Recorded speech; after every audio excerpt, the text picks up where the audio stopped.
নমস্কার, দেখছেন এবিপি আনন্দ, আপনাদের সঙ্গে আমি পাপিয়া।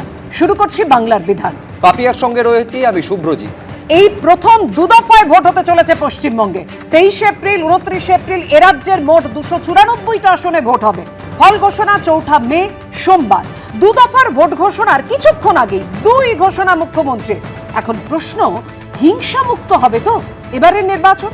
একদম, এটা যখন লাখ টাকার প্রশ্ন যে হিংসা মুক্ত হবে তো এবারে নির্বাচন, এবং প্রশ্ন যে কেন্দ্রীয় বাহিনী এখনো পর্যন্ত এই রাজ্যে রয়েছে বা দফায় দফায় যে বাহিনী এই রাজ্যে পাঠানো হবে সেই বাহিনীদের যথাযথ ব্যবহার রাজ্য পুলিশের তরফে করা হবে তো, তাদের অ্যাকশনের জন্য শেষ পর্যন্ত অবাধে বাড়ি থেকে বেরিয়ে বুথ পর্যন্ত সমস্ত বৈধ ভোটাররা ভোটটা দিতে পারবেন তো? আমি এই প্রশ্নের উত্তর খোঁজার জন্য আমাদের স্টুডিওয়ে উপস্থিত প্রত্যেক অতিথির কাছে আসবো, কিন্তু শুরুতে যেদিকে সকলের নজর ছিল ঠিক ঘড়ির কাঁটায় যখন বিকেল 4টে জাতীয় নির্বাচন কমিশন তারা সাংবাদিক বৈঠক করে ঘোষণা করলো এই রাজ্য পশ্চিমবঙ্গে দু দফায় হতে চলেছে বিধানসভা নির্বাচন, 23 তারিখ 23 এপ্রিল এবং 29 এপ্রিল। কি ঘোষণা করা হলো বিধানসভা নির্বাচনের 26-এর বিধানসভা নির্ঘণ্ট নিয়ে এই প্রতিবেদনে দেখাবো আপনাদের সঙ্গে। West Bengal, the 294 assembly constituencies, the polling shall be held in 2 phases. আনুষ্ঠানিকভাবে বিধানসভা ভোটের দামামা বেজে গেল। নির্বাচনে নির্ঘণ্ট ঘোষণা করে দিল নির্বাচন কমিশন। এবার 7 দিনে মাত্র 2 দফায় রাজ্যের 294টি বিধানসভা কেন্দ্রে নির্বাচন হবে। 23 এপ্রিল বৃহস্পতিবার প্রথম দফায় রাজ্যের 152টি কেন্দ্রে নির্বাচন হবে। এর ঠিক 6 দিনের মাথায় 29 এপ্রিল বুধবার দ্বিতীয় দফায় বাকি 142টি কেন্দ্রে ভোট গ্রহণ হবে। বিধানসভা নির্বাচনের ফল ঘোষণা হবে 4 মে সোমবার। West Bengal, the 294 assembly constituencies, the polling shall be held in 2 phases. In the first phase 152 and the second phase 142. The date of poll shall be 23rd of April and 29th of April. And the counting shall be together for all, that is 4th of May 2026. পশ্চিমবঙ্গে 2001 সালে এক দফায় বিধানসভা vote হয়েছিল। তারপর থেকে কখনো 5, কখনো 6, কখনো 7, কখনো 8 দফায় বিধানসভা ভোট হয়েছে এই রাজ্যে। 2021-এ সর্বোচ্চ 8 দফায় বিধানসভা নির্বাচন হয় পশ্চিমবঙ্গে। এবার বিধানসভা ভোটে দফা কমে হলো 2। তৃণমূল কংগ্রেস সারা বছর উন্নয়ন এবং বাংলার মানুষের অধিকার রক্ষার যা কাজ করেন মমতা বন্দ্যোপাধ্যায় মাননীয় মুখ্যমন্ত্রীর নেতৃত্বে, আমরা একদিনেও তৈরি, ওদের যা ইচ্ছা আমরা তাতেই তৈরি, কারণ আমরা মানুষের সঙ্গে 12 মাস থাকি। আমরা প্রস্তুত।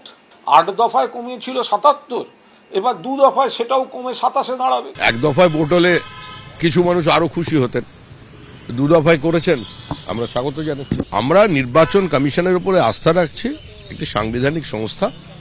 আমরা মনে করি তারা এখানে শান্তিপূর্ণ ভোট করাতে সক্ষম হবে। রবিবার পশ্চিমবঙ্গের পাশাপাশি অসম, তামিলনাড়ু, কেরল এই 4 রাজ্য এবং কেন্দ্রশাসিত অঞ্চল পুদুচেরিতে ভোট ঘোষণা করেছে নির্বাচন কমিশন। অসমে 126টি বিধানসভা কেন্দ্র রয়েছে। ভোট হবে এক দফায় 9 এপ্রিল বৃহস্পতিবার। 140টি বিধানসভা কেন্দ্র রয়েছে কেরলে, সেখানেও এক দফাতেই 9 এপ্রিল ভোট গ্রহণ হবে। 30 আসনের পুদুচেরিতেও 9 এপ্রিল এক দফায় বিধানসভা নির্বাচন রয়েছে। তামিলনাড়ুতে মোট বিধানসভা কেন্দ্রের সংখ্যা 234টি। দক্ষিণের এই রাজ্যে এক দফায় 23 এপ্রিল ভোট গ্রহণ হবে। পশ্চিমবঙ্গে ভোট হবে 2 দফায়। আমরা চেয়েছি সরকারের দফার অভাব করতে। মমতা ব্যানার্জি যখন বামফ্রন্ট সরকার ছিল তখন বলতেন এক দফায় নয়, অনেক দফায় করতে হবে। ইতিহাসটাকে ঝালিয়ে নিন।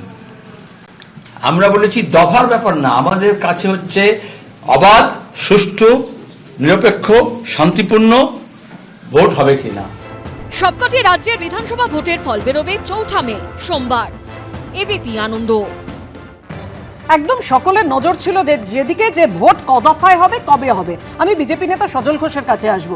সজলদা, আপনারা তো বারবার করে চেয়েছিলেন 2 দফায় হোক। তৃণমূল কটাক্ষ করে বলছে যে গত বছর অর্থাৎ 2021-এ বিধানসভা নির্বাচনে আপনারা 77 পেয়েছিলেন, আর এবারের 2 দফায় তখন 8 দফা হয়েছিল, আর 2 দফায় সেটা কমে 27 হয়ে যাবে।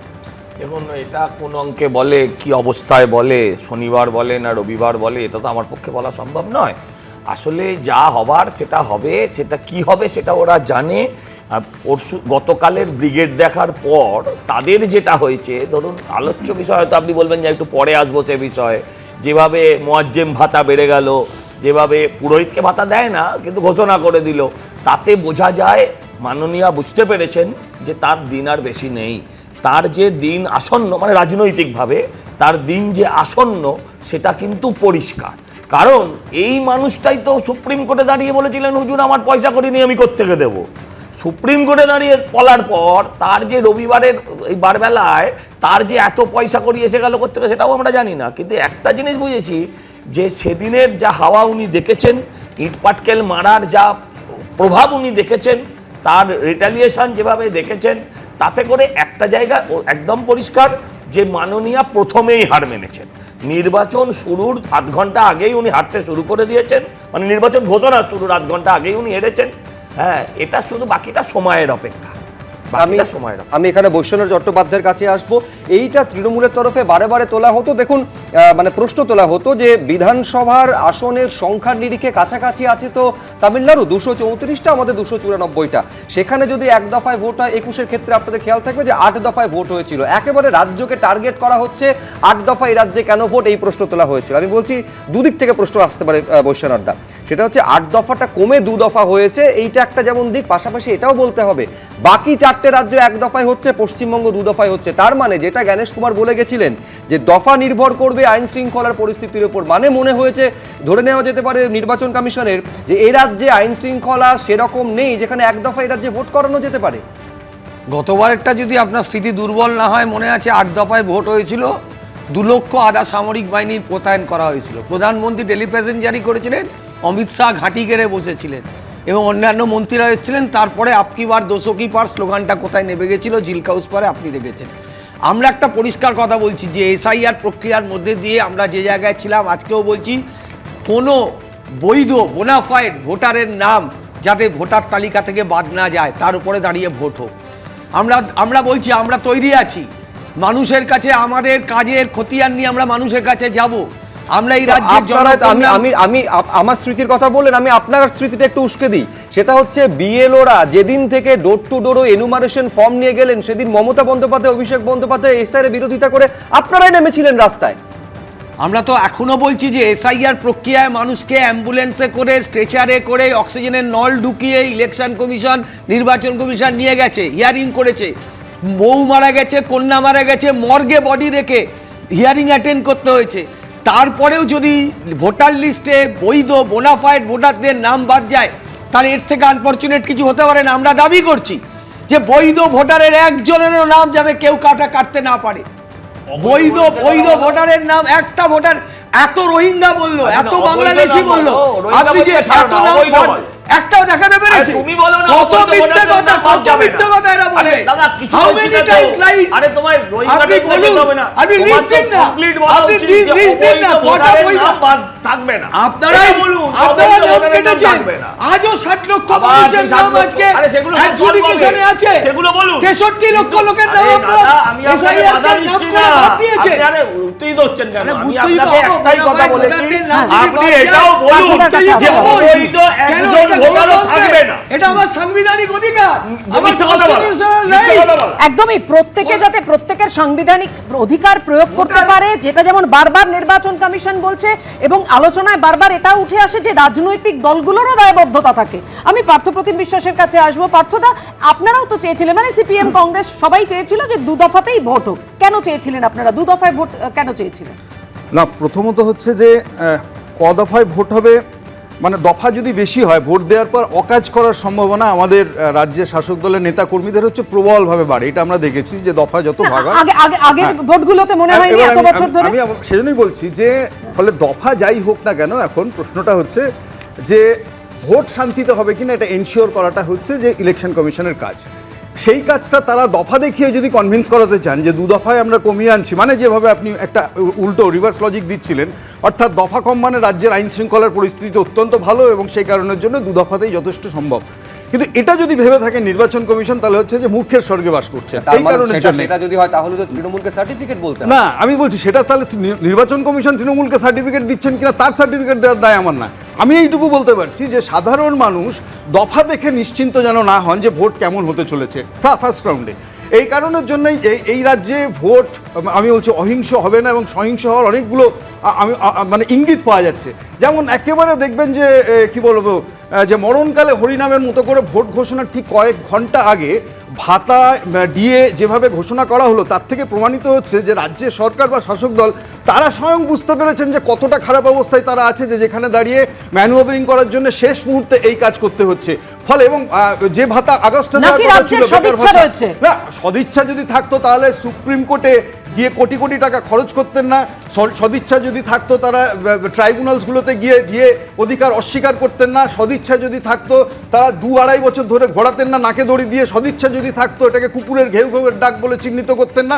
আজকের আসলে একটা বড় ধর্মঘটের পর তারাও টের পেয়েছেন যে পায়ের তলা থেকে মাটি সরে যাচ্ছে। ফলে যে পায়ের তলা থেকে মাটি সরে যাওয়া সবচেয়ে ভালো যদি তৃণমূল কংগ্রেস বুঝে থাকে, তাহলে বলছি প্রতিষ্ঠান বিরোধিতার ঝাঁজ কতখানি রাজ্যে সেটা আপনারা বোঝার চেষ্টা করুন।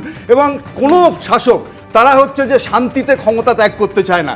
ফলে এই ভোট সেই কারণের জন্য আমি বলছি একটা অশান্তির আবহ ডেকে আনতে পারে, যেহেতু একেবারে সেই অশান্তি যাতে না হয় কমিশন কি বলছে, কারণ উল্লেখযোগ্যভাবে এবার ভোটের দফা কমে গেছে 2-এ, যা 2021-এর বিধানসভা ভোটের দফার 4 ভাগের 1 ভাগ। দফা কমানো নিয়ে মুখ্য নির্বাচন কমিশনার কি বলেছেন দেখুন। বেজে গেল বিধানসভা ভোটের দামামা। রাজ্য রাজনীতির স্পেশাল 26-এ এবার ক্ল্যাশ অফ টাইটান্স দেখার অপেক্ষা। 23 এপ্রিল থেকে পশ্চিমবঙ্গে শুরু হয়ে যাচ্ছে বিধানসভা ভোটের যুদ্ধ। আর উল্লেখযোগ্যভাবে এবার ভোটের দফা কমে এলো 2-এ, যা 2021-এর বিধানসভা ভোটের দফার 4 ভাগের 1 ভাগ। West Bengal elections to be held in 2 phases instead of 8 phases earlier. The Commission has held detailed deliberations, and in its considered opinion, it was found necessary to reduce the number of phases and bring it down to an extent where it is convenient for everybody. 2001 সালে এ রাজ্যে বিধানসভা vote হয়েছিল 1 দফায়। 2004 সালে পশ্চিমবঙ্গে লোকসভা ভোটও হয়েছিল 1 দফায়। 2009 সালে লোকসভা ভোট হয়েছিল 3 দফায়। এছাড়া এ রাজ্যে এত কম দফায় বিধানসভা ভোট আর হয়নি। 2011-তে এ রাজ্যে বিধানসভা নির্বাচন হয়েছিল 6 দফায়। 2014-য় লোকসভা নির্বাচন হয়েছিল 5 দফায়। 7 দফায় হয়েছিল 2016-র বিধানসভা ও 2019-এর লোকসভা নির্বাচন। 2021-এর বিধানসভা নির্বাচন হয় 8 দফায়। 2024-এর লোকসভা নির্বাচন হয়েছিল 7 দফায়। এবার সেখানে এক ধাক্কায় দফা কমে হলো মাত্র 2। এই প্রেক্ষিতে অনেকে বলছেন এ রাজ্যের নির্বাচনে ব্যালট বাক্স পুকুরে ছুঁড়ে ফেলা, রক্তারক্তি, মারামারি, বোমা, গুলি, প্রাণহানি সব দেখেছে রাজ্যবাসী।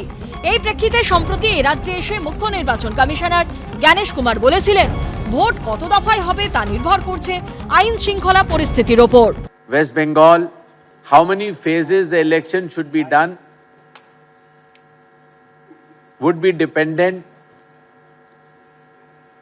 on the law and order preparedness of the state machinery. রবিবার পশ্চিমবঙ্গে 2 দফায় ভোটের ঘোষণা করলেন তিনি।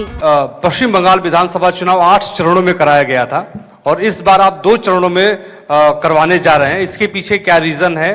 क्या आपने ऐसी तैयारी कर ली कि 2 ही चरणों में आप करवाने जा रहे हैं? राजनीतिक हिंसा और चुनाव को प्रभावित करने वाले कोई भी इंड्यूसमेंट को चुनाव आयोग बर्दाश्त नहीं करेगा और ऐसे करने वालों के खिलाफ सख्त से सख्त कार्रवाई होगी। প্রসঙ্গত নির্বাচন কমিশনের সঙ্গে সর্বদল বৈঠকে 1 দফায় ভোটের দাবি জানিয়েছিল সিপিএম কংগ্রেস। এটা পশ্চিমবঙ্গের ক্ষেত্রেও একটা লজ্জার বিষয় যে সব রাজ্যে 1 দফা, আমাদের এখানে 2 দফা। আমরা তো স্বাগত জানাচ্ছি। আমরা মনে করি তারা এখানে শান্তিপূর্ণ ভোট করাতে সক্ষম হবেন এবং তার আগে একটা ভেজাল মুক্ত, ত্রুটি মুক্ত ভোটার লিস্ট মানুষকে উপহার দেবেন। মমতা ব্যানার্জি যখন বামফ্রন্ট সরকার ছিল তখন বলতেন 1 দফায় নয়, অনেক দফায় করতে হবে। একটু ইতিহাসটাকে ঝালিয়ে নিন। আমাদের কাছে হচ্ছে অবাধ, সুষ্ঠু, নিরপেক্ষ, শান্তিপূর্ণ ভোট হবে কিনা। পাল্টা এই নিয়ে মুখ খুলেছে তৃণমূলও। আমরা একদিনেও তৈরি, ওদের যা ইচ্ছা আমরা তাতেই তৈরি, কারণ আমরা মানুষের সঙ্গে 12 মাস থাকি। আগের বার ওনারা বলেছিলেন 8 দফায় ভোট করিয়েছিল, তো এবার 2 দফায়। 8 দফায় কমিয়েছিল 77, এবার 2 দফায় সেটাও কমে 27-এ দাঁড়াবে। ভোটের ফল ঘোষণা হবে 4 মে। ভাস্কর মুখোপাধ্যায়ের রিপোর্ট, এবিপি আনন্দ।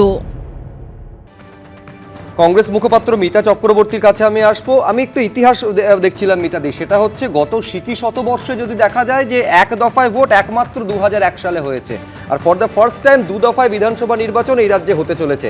এতদিন পর্যন্ত কমিশনের দৃষ্টিকোণটা এই ফেস ডিস্ট্রিবিউশনের ক্ষেত্রে যেটুকু দেখা গেছে যে যেহেতু এখানে ভীষণ পরিমাণে পোল ভায়োলেন্স হয়, সেখানে সেই জন্য কখনো 5 দফা, 6 দফা, 7 দফা, 8 দফা করা হয়েছে। এইবারে এইটা দেখার বিষয় যে কোন মেকানিজমে দফা কমিয়ে অবাধ এবং একেবারে অন্যরকম ভোটের কথা বারে বারে কমিশন বলছে, সেইটা করার বিষয়ে প্রত্যয়ী কোন মেকানিজমে সেইটা দফা কমিয়ে কমিশন করবে। এটা তো আপনারাও চেয়েছিলেন দফা কমানোর কথা, কিভাবে সেটা হবে নিশ্চয়ই সেটা দেখার বিষয়। দেখুন, গতবার এখানে নির্বাচন হয়েছে 8 দফায় এবং নির্বাচন কমিশনারকে আমি এখানে কোট করব, দি election has to be free and fair and without pressure. এখানে কি নোটটা হচ্ছে উইদাউট প্রেশার, অর্থাৎ চাপ মুক্ত নির্বাচন হতে হবে, সন্ত্রাস মুক্ত নির্বাচন হতে হবে। এবং আমরা সবাই জানি যে এই রাজ্যের নির্বাচনের সময় সন্ত্রাস, রাজনৈতিক হিংসা বা রাজনৈতিক সন্ত্রাস মূলত শাসক দল করে, তৃণমূল কংগ্রেস করে। অর্থাৎ তৃণমূল কংগ্রেসের সন্ত্রাস মুক্ত এবং চাপ মুক্ত, without fear, without prejudice, without pressure এখানে নির্বাচন সম্পন্ন করতে হবে। এটা ইলেকশন কমিশনের দায়িত্ব।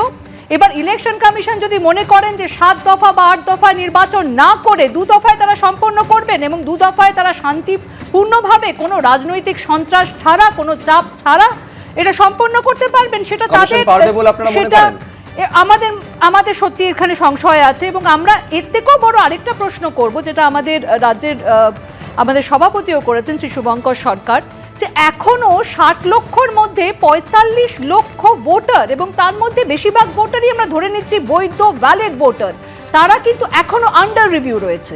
আমরা প্রথম দিন থেকে প্রশ্ন করছি যে সাপ্লিমেন্টারি লিস্টগুলো বার করুন, এই সবকটা আন্ডার রিভিউ প্রসেসিং সম্পন্ন করুন এবং তারপরে নির্বাচনের ঘোষণা করুন। আজকে আমাদের দেশের সংবিধান রাইট টু অ্যাপিল দেয়, প্রত্যেকটা মানুষ, প্রত্যেকটা নাগরিকের রাইট টু অ্যাপিল আছে।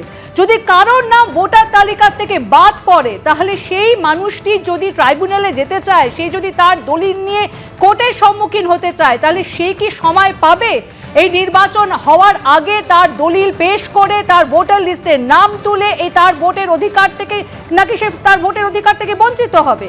এই প্রশ্ন তো আমরা করবই।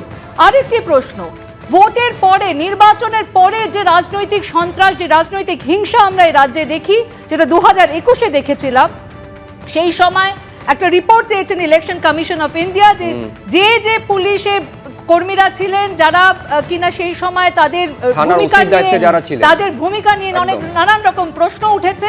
আমাদের প্রশ্ন থাকবে ইলেকশন কমিশন অফ ইন্ডিয়ার কাছে যে 5 বছর চলে গেছে, আপনারা কি শাস্তিমূলক ব্যবস্থা করেছেন, নাকি আরেকবার আমরা দেখব 2026-এর নির্বাচনের পরে আবার সন্ত্রাস, আবার হিংসা?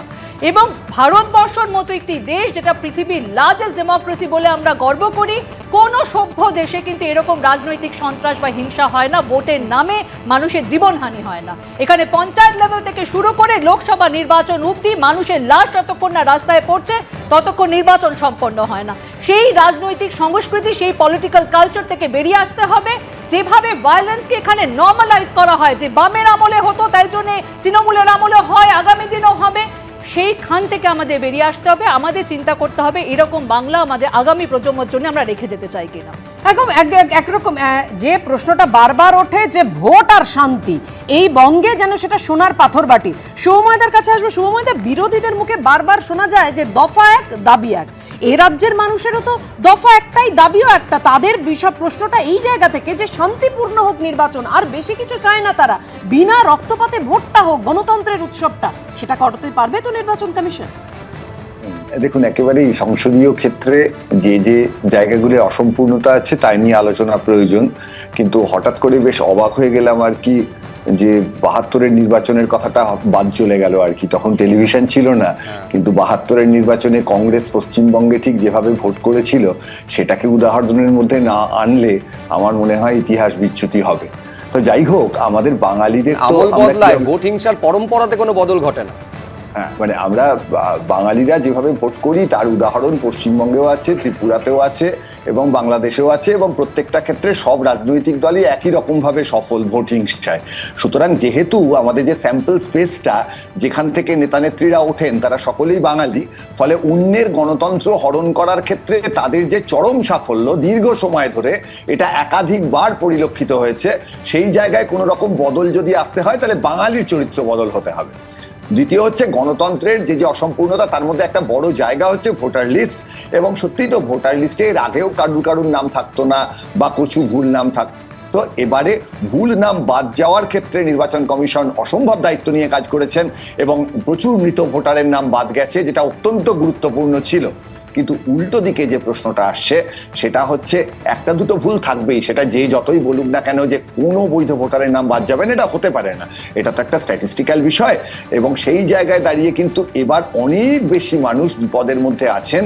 সুতরাং নির্বাচনের আগে নির্বাচন কমিশনের সামনে যেমন শান্তি বজায় রাখা একটা বড় চ্যালেঞ্জ, তার থেকেও কিন্তু বড় চ্যালেঞ্জ হচ্ছে যে প্রচুর মানুষ এবং বিশেষ করে নিম্নবিত্ত মানুষ, তারা তো আর চটজলদি পৌঁছে গিয়ে নিজেদের নাম তোলার জন্য প্রচুর ইমেল করা, প্রচুর ইন্টারনেটে যাওয়া, প্রচুর অ্যাপ ডাউনলোড করা, এগুলো করতে পারবেন না। এবং এটা পরিষ্কার দেখা গেছে যে রাজনৈতিক দলগুলোও এই সাধারণ মানুষদের কাছে পৌঁছানোর ক্ষেত্রে যথেষ্ট সীমাবদ্ধতা দেখিয়েছেন বা তারা তাদের মতন করে চয়েস করে মানুষের কাছে গেছেন।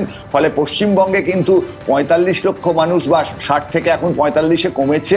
এই জায়গায় দাঁড়িয়ে প্রতিটি ভোট কেন্দ্রে কিন্তু একটা প্রায় কয়েক হাজার মানুষের নাম উঠল না, এটা হতে পারে। এবং এতে কিন্তু কোনো বিশেষ দলের সুবিধা হবে না, কারণ এই নাম বাদ যাওয়ার মধ্যে হ্যাঁ সত্যি কিছু কিছু জেলায় বিষয়টা হয়তো বিশেষভাবে দেখা যাচ্ছে, কিন্তু সেটা বাদ দিয়েও কিন্তু প্রচুর মানুষ আছেন যার মধ্যে সব দলের সমর্থক আছেন, যাদের নামগুলো বাদ গেলে কিন্তু ভোটে অনেকটা ওলটপালট হতে পারে। এবং ভোটে তো অনেক জায়গাতেই তীব্র প্রতিদ্বন্দ্বিতা হয়, এবং সেই রাজনৈতিক আবহে কিন্তু এই জায়গাটি যতক্ষণ না ঠিক হচ্ছে তখন রাজনৈতিক দলগুলোর কাছ থেকে আমরা খুব দায়িত্ব আশা করি না। পশ্চিমবঙ্গের নির্বাচনে তারা অত্যন্ত শান্তিপূর্ণভাবে ভোট করবেন, হাতে হাত মিলিয়ে গণতন্ত্র রক্ষা করবেন, এটা আমরা কোনোদিনই আশা করি না। কিন্তু নির্বাচন কমিশন যথেষ্ট দায়িত্ব নিয়ে কাজ করেন। এক্ষেত্রে কিন্তু প্রচুর মানুষের নাম বাদ যাওয়ার যে জায়গাটা, আরেকটি কথা গণতন্ত্রে বলতে হয় যে এরম কীর্তি আমরা আগে দেখিনি যে 4টের সময় সাংবাদিক সম্মেলন হবে, তার ঘন্টাখানেক আগে পরের পর ভাতা কথা আসছে। আমরা দেখেছি যে সত্যি বিহারের ক্ষেত্রেও এসছে, কিন্তু অন্তত কয়েকদিন আগে ছিল। এইভাবে মানে কয়েক মিনিট কয়েক সেকেন্ড আগে এই ধরনের যে বিষয়, এবং সেটা সত্যি নির্বাচন কমিশনের নিয়মে আটকাচ্ছে না, কারণ সেকেন্ডের কাঁটায় তো তখনও ভোট ঘোষণা হয়নি। ফলে এই ধরনের ঘটনাও কিন্তু গণতন্ত্রের পক্ষে অত্যন্ত বিপদের। মানুষ কিভাবে প্রতিক্রিয়া দেবেন, কিভাবে রিয়্যাক্ট করবেন সেটা অন্য কথা, কিন্তু ভোট ঘোষণার কয়েক ঘন্টা আগে, কয়েক মিনিট আগে, কয়েক সেকেন্ড আগে এই ধরনের প্রকল্প নিয়ে আলোচনা মানে তা নিয়ে ভালো করে ভাবা হচ্ছে না। চটজলদি বিষয়টা সস্তায় ভোট পাওয়ার একটা টেকনিক হিসেবে ব্যবহৃত হচ্ছে। এটা দুটো দিক আছে, এক হচ্ছে এটা সফল হলো বা অসফল হলো। এই ধরনের ঘটনা যদি সফল হয় এরপর কিন্তু দেখা যাবে ভোট ঘোষণার সকালবেলা খবর পেয়ে যে যেখানে শাসক আছেন তিনি শুধু ওই দিনই প্রকল্প ঘোষণা করবেন, এবং 5 বছর ধরে কোনো প্রকল্প ঘোষণার ক্ষেত্রে কোনো শাসক দল দায়িত্ব নেবেন না, কারণ তারা জানবেন যে আধ ঘন্টা আগে একটা প্রকল্প ঘোষণা করে দিলেই কাজ হয়ে যায় এবং তাতে ভোটের রিটার্ন পাওয়া যায়। আমি এইখানে দর্শকদের দেখাতে চাইবো একটা বিষয় তো নিঃসন্দেহে, এই যে ভোট ঘোষণার কিছু সময় আগে এই যে ভাতা এবং ডিএর ঘোষণা করা হলো, আমি নিঃসন্দেহে আলাদাভাবে সেই বিষয় নিয়ে আমি আলোচনার পরবর্তী অংশে আসবো, কিন্তু আমি এইখানে দেখাতে চাইবো যেটা এই আলোচনায় বারে বারে উঠে আসছে সেটা হচ্ছে হিংসার ঘটনা, আইন শৃঙ্খলার প্রশ্ন। কিন্তু এই যে জেলা ওয়ারি আমি একটু দর্শকদের দেখাতে চাইবো যারা সবেমাত্র টেলিভিশন সেটের সামনে আছেন, যে এই যে 23টা জেলা, কোন জেলায় 2টো দফায় ভোট হতে চলেছে, কোন দফাতে কোন জেলায় ভোট হবে, আপনাদের সুবিধার্থে এই প্রতিবেদনে আপনাদের সামনে রাখবো। অপেক্ষার অবসান। রবিবার বিকেলে পশ্চিমবঙ্গের বিধানসভা ভোটের নির্ঘণ্ট ঘোষণা করে দিল নির্বাচন কমিশন। এ রাজ্যের মোট 294টি আসনে ভোট হবে মাত্র 2 দফায়। 23 এপ্রিল প্রথম দফায় ভোট হবে 16টি জেলার 152টি আসনে। দ্বিতীয় দফায় 29 এপ্রিল ভোট হবে বাকি 7 জেলার 142টি আসনে। West Bengal elections to be held in 2 phases instead of 8 phases earlier. প্রথম দফায় ভোট হবে উত্তরবঙ্গ, জঙ্গলমহল এবং রাঢ় অঞ্চলে। 23 এপ্রিল ভোট নেওয়া হবে কোচবিহারের 9টি, আলিপুরদুয়ারের 5টি, জলপাইগুড়ির 7টি, কালিম্পংয়ের 1টি, দার্জিলিংয়ের 5টি, উত্তর দিনাজপুরের 9টি, দক্ষিণ দিনাজপুরের 6টি ও মালদার 12টি আসনে। একই সঙ্গে মুর্শিদাবাদ, পূর্ব মেদিনীপুর, পশ্চিম মেদিনীপুর, ঝাড়গ্রাম, পুরুলিয়া, বাঁকুড়া, পশ্চিম বর্ধমান, বীরভূম জেলার সব আসনেও ভোট হবে প্রথম দফাতেই। দ্বিতীয় দফায় ভোট রয়েছে নদিয়ার 17টি, উত্তর 24 পরগনার 33টি, দক্ষিণ 24 পরগনার 31টি, কলকাতার 11টি, হাওড়ার 16টি, হুগলির 18টি এবং পূর্ব বর্ধমানের 16টি আসনে। নির্বাচন কমিশন হচ্ছে বিজেপির কৃতদাস কমিশন। বিজেপির নেতারা গিয়ে কমিশনে বলে এসেছেন 2 দফায় ভোট করতে হবে, তো মালিক বলেছে 2 দফায় ভোট করতে হবে, তাই কর্মচারীকে 2 দফায় করতে হয়েছে। আগেরবার মালিকরা বলেছিল 8 দফা 7 দফায় ভোট করতে হবে, ভয়ঙ্কর কোভিডের মধ্যে 8 দফায় ভোট করেছে, কারণ তখন বাংলা দখলের স্বপ্নে বিভোর ছিল, আপকি বার 200 পার ডায়লগ দিয়েছিল। ওই কোভিডের মধ্যে মানুষ মৃত্যুবরণ করেছে, তবু 8 দফায় ভোট করিয়েছে। আর এবার বিজেপির নেতারা গিয়ে মালিক গিয়ে বলেছে 2 দফায় করতে হবে। এটা তো বিভাজনের রাজনীতি নয়, পশ্চিমবঙ্গে এখন সবকিছুতেই বিভাজন চলছে।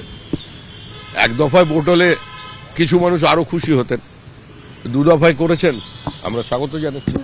হরিয়ানায় নির্বাচন হলো, বিহারে নির্বাচন হলো, দিল্লিতে নির্বাচন হলো। নির্বাচনের পরে জেসিবি মেশিন দিয়ে পরাজিত প্রার্থীর বাড়ি কেউ গুড়িয়ে দিয়েছে, কোনো মৃত্যুর সংবাদ আছে, কোনো বোমাবাজি হয়েছে। সুতরাং এটা পশ্চিমবঙ্গের ক্ষেত্রেও একটা লজ্জার বিষয় যে সব রাজ্যে 1 দফা, আমাদের এখানে 2 দফা। বিধানসভা ভোটের ফল ঘোষণা 4 মে সোমবার। অর্ণব মুখোপাধ্যায় ও শিবাশিস মৌলিকের রিপোর্ট, এবিপি আনন্দ। সুমন্ত, আমি একবারে এই জেলাওয়ারির কথা কিছুক্ষণ আগে শুভ্রজিৎ বলছিল, তো সেই জায়গা থেকে আসবো যে প্রথম দফায় 23 এপ্রিল ভোট হচ্ছে উত্তরবঙ্গ, জঙ্গলমহল এবং রাঢ় অঞ্চলের মোট 16টা জেলার 152টা আসনে। আর দ্বিতীয় দফায় অর্থাৎ 29 এপ্রিল ভোট হচ্ছে 7 জেলার 142টি আসনে, মানে দক্ষিণবঙ্গ, কলকাতা, হাওড়া, উত্তর 24 পরগনা, 2 24 পরগনাই থাকছে। সেক্ষেত্রে আপনারা কতটা, মানে তৃণমূল কতটা খুশি বা লাভবান হবে বলে আপনার মনে হয়? দেখুন, এই বিধানসভা নির্বাচনের যে নির্ঘণ্ট ঘোষণা বা যে আপনারা যে ধারাবাহিকভাবে দেখাচ্ছিলেন যে 2001 ছাড়া কোনো সময় পশ্চিমবঙ্গে নির্বাচন 1 দফায় হয়নি, ধারাবাহিকভাবে আমরা তো অন্তত 2014 অনওয়ার্ডস দেখেছি যে 6, 7, 8 দফায় ভোট হয়েছে। ফলে এই সমস্তটাই কিন্তু হয়েছে যে 2014 সালের পর থেকে এগুলো সাধারণভাবে বিজেপি নিয়ন্ত্রণ করছে। এবং খুব স্বাভাবিকভাবে এই যে আজকে 2 দফার কথা বলা হচ্ছে, এর পেছনেও দেখবেন যে 2 দফার পেছনে বিজেপির গুরুত্বপূর্ণ ভূমিকা আছে। তাদের সেটা কি করে বলছে? না 2006 হয়েছিল 5 দফায় ভোট, সেখানে তখন কোথায় বিজেপি ছিল? 2011-তে যেটাতে তৃণমূল কংগ্রেস হই হই করে জিতে প্রথমবার ক্ষমতা এলো, সেটাও 6টা দফায় হয়েছিল। না 2014 পর থেকে ধারাবাহিকভাবে আমরা তো আলোচনা করছি, এবং আজকে তো এইটা অস্বীকার করার জায়গা নেই যে আপনারা বলছেন যে মমতা বন্দ্যোপাধ্যায়, অভিষেক বন্দ্যোপাধ্যায় রাস্তায় নেমেছেন এসআইআর। আরে এসআইআর এর জন্য সুপ্রিম কোর্টকে রাস্তায় নামতে হয়েছে। সুপ্রিম কোর্টের নির্দেশে আজকে বিচার বিভাগীয় যারা বিচারক তারা আজকে ভোটার লিস্ট সংশোধনের কাজে নেমেছেন। শোনবাবু, এটা যদি বলেন তাহলে তো আবার এটাও উল্লেখ করতে হবে, সুপ্রিম কোর্ট এটাও বলেছে যে নিরুপায় হয়ে, এমন পরিস্থিতি তাতে নিরুপায় হয়ে এই নির্দেশ দিতে হচ্ছে। ইলেকশন কমিশনের অপদার্থতার জন্য ইলেকশন কমিশনকে মানে সুপ্রিম কোর্টকে বাধ্য হয়েছে যে তারা বিচারকদের মানে শুধু নির্বাচন কমিশন না, রাজ্যকেও একই রকম কথা শুনতে হয়েছিল যে রাজ্য এবং নির্বাচন কমিশন দুইটা সাংবিধানিক সংস্থা একে অপরের দিকে দোষারোপ করছে। দোষারোপ করবে না কেন? আপনি ভেবে দেখুন, আজকে একটা আলিয়া বিশ্ববিদ্যালয়ের মধ্যে একটা বিশ্ববিদ্যালয়ের 30 জন অধ্যাপক, তাদের নাম মানে অ্যাডজুডিকেশনের তালিকায় রয়েছে। তাদের একজন অধ্যাপক, তিনি একজন ডিন ওখানকার, তার মানে অন্তত 250 বছরের ইতিহাস রয়েছে তার পশ্চিমবঙ্গে। তার নামও আজকে ছেড়ে দেওয়া হয়েছে শুধুমাত্র তিনি সংখ্যালঘু বলে।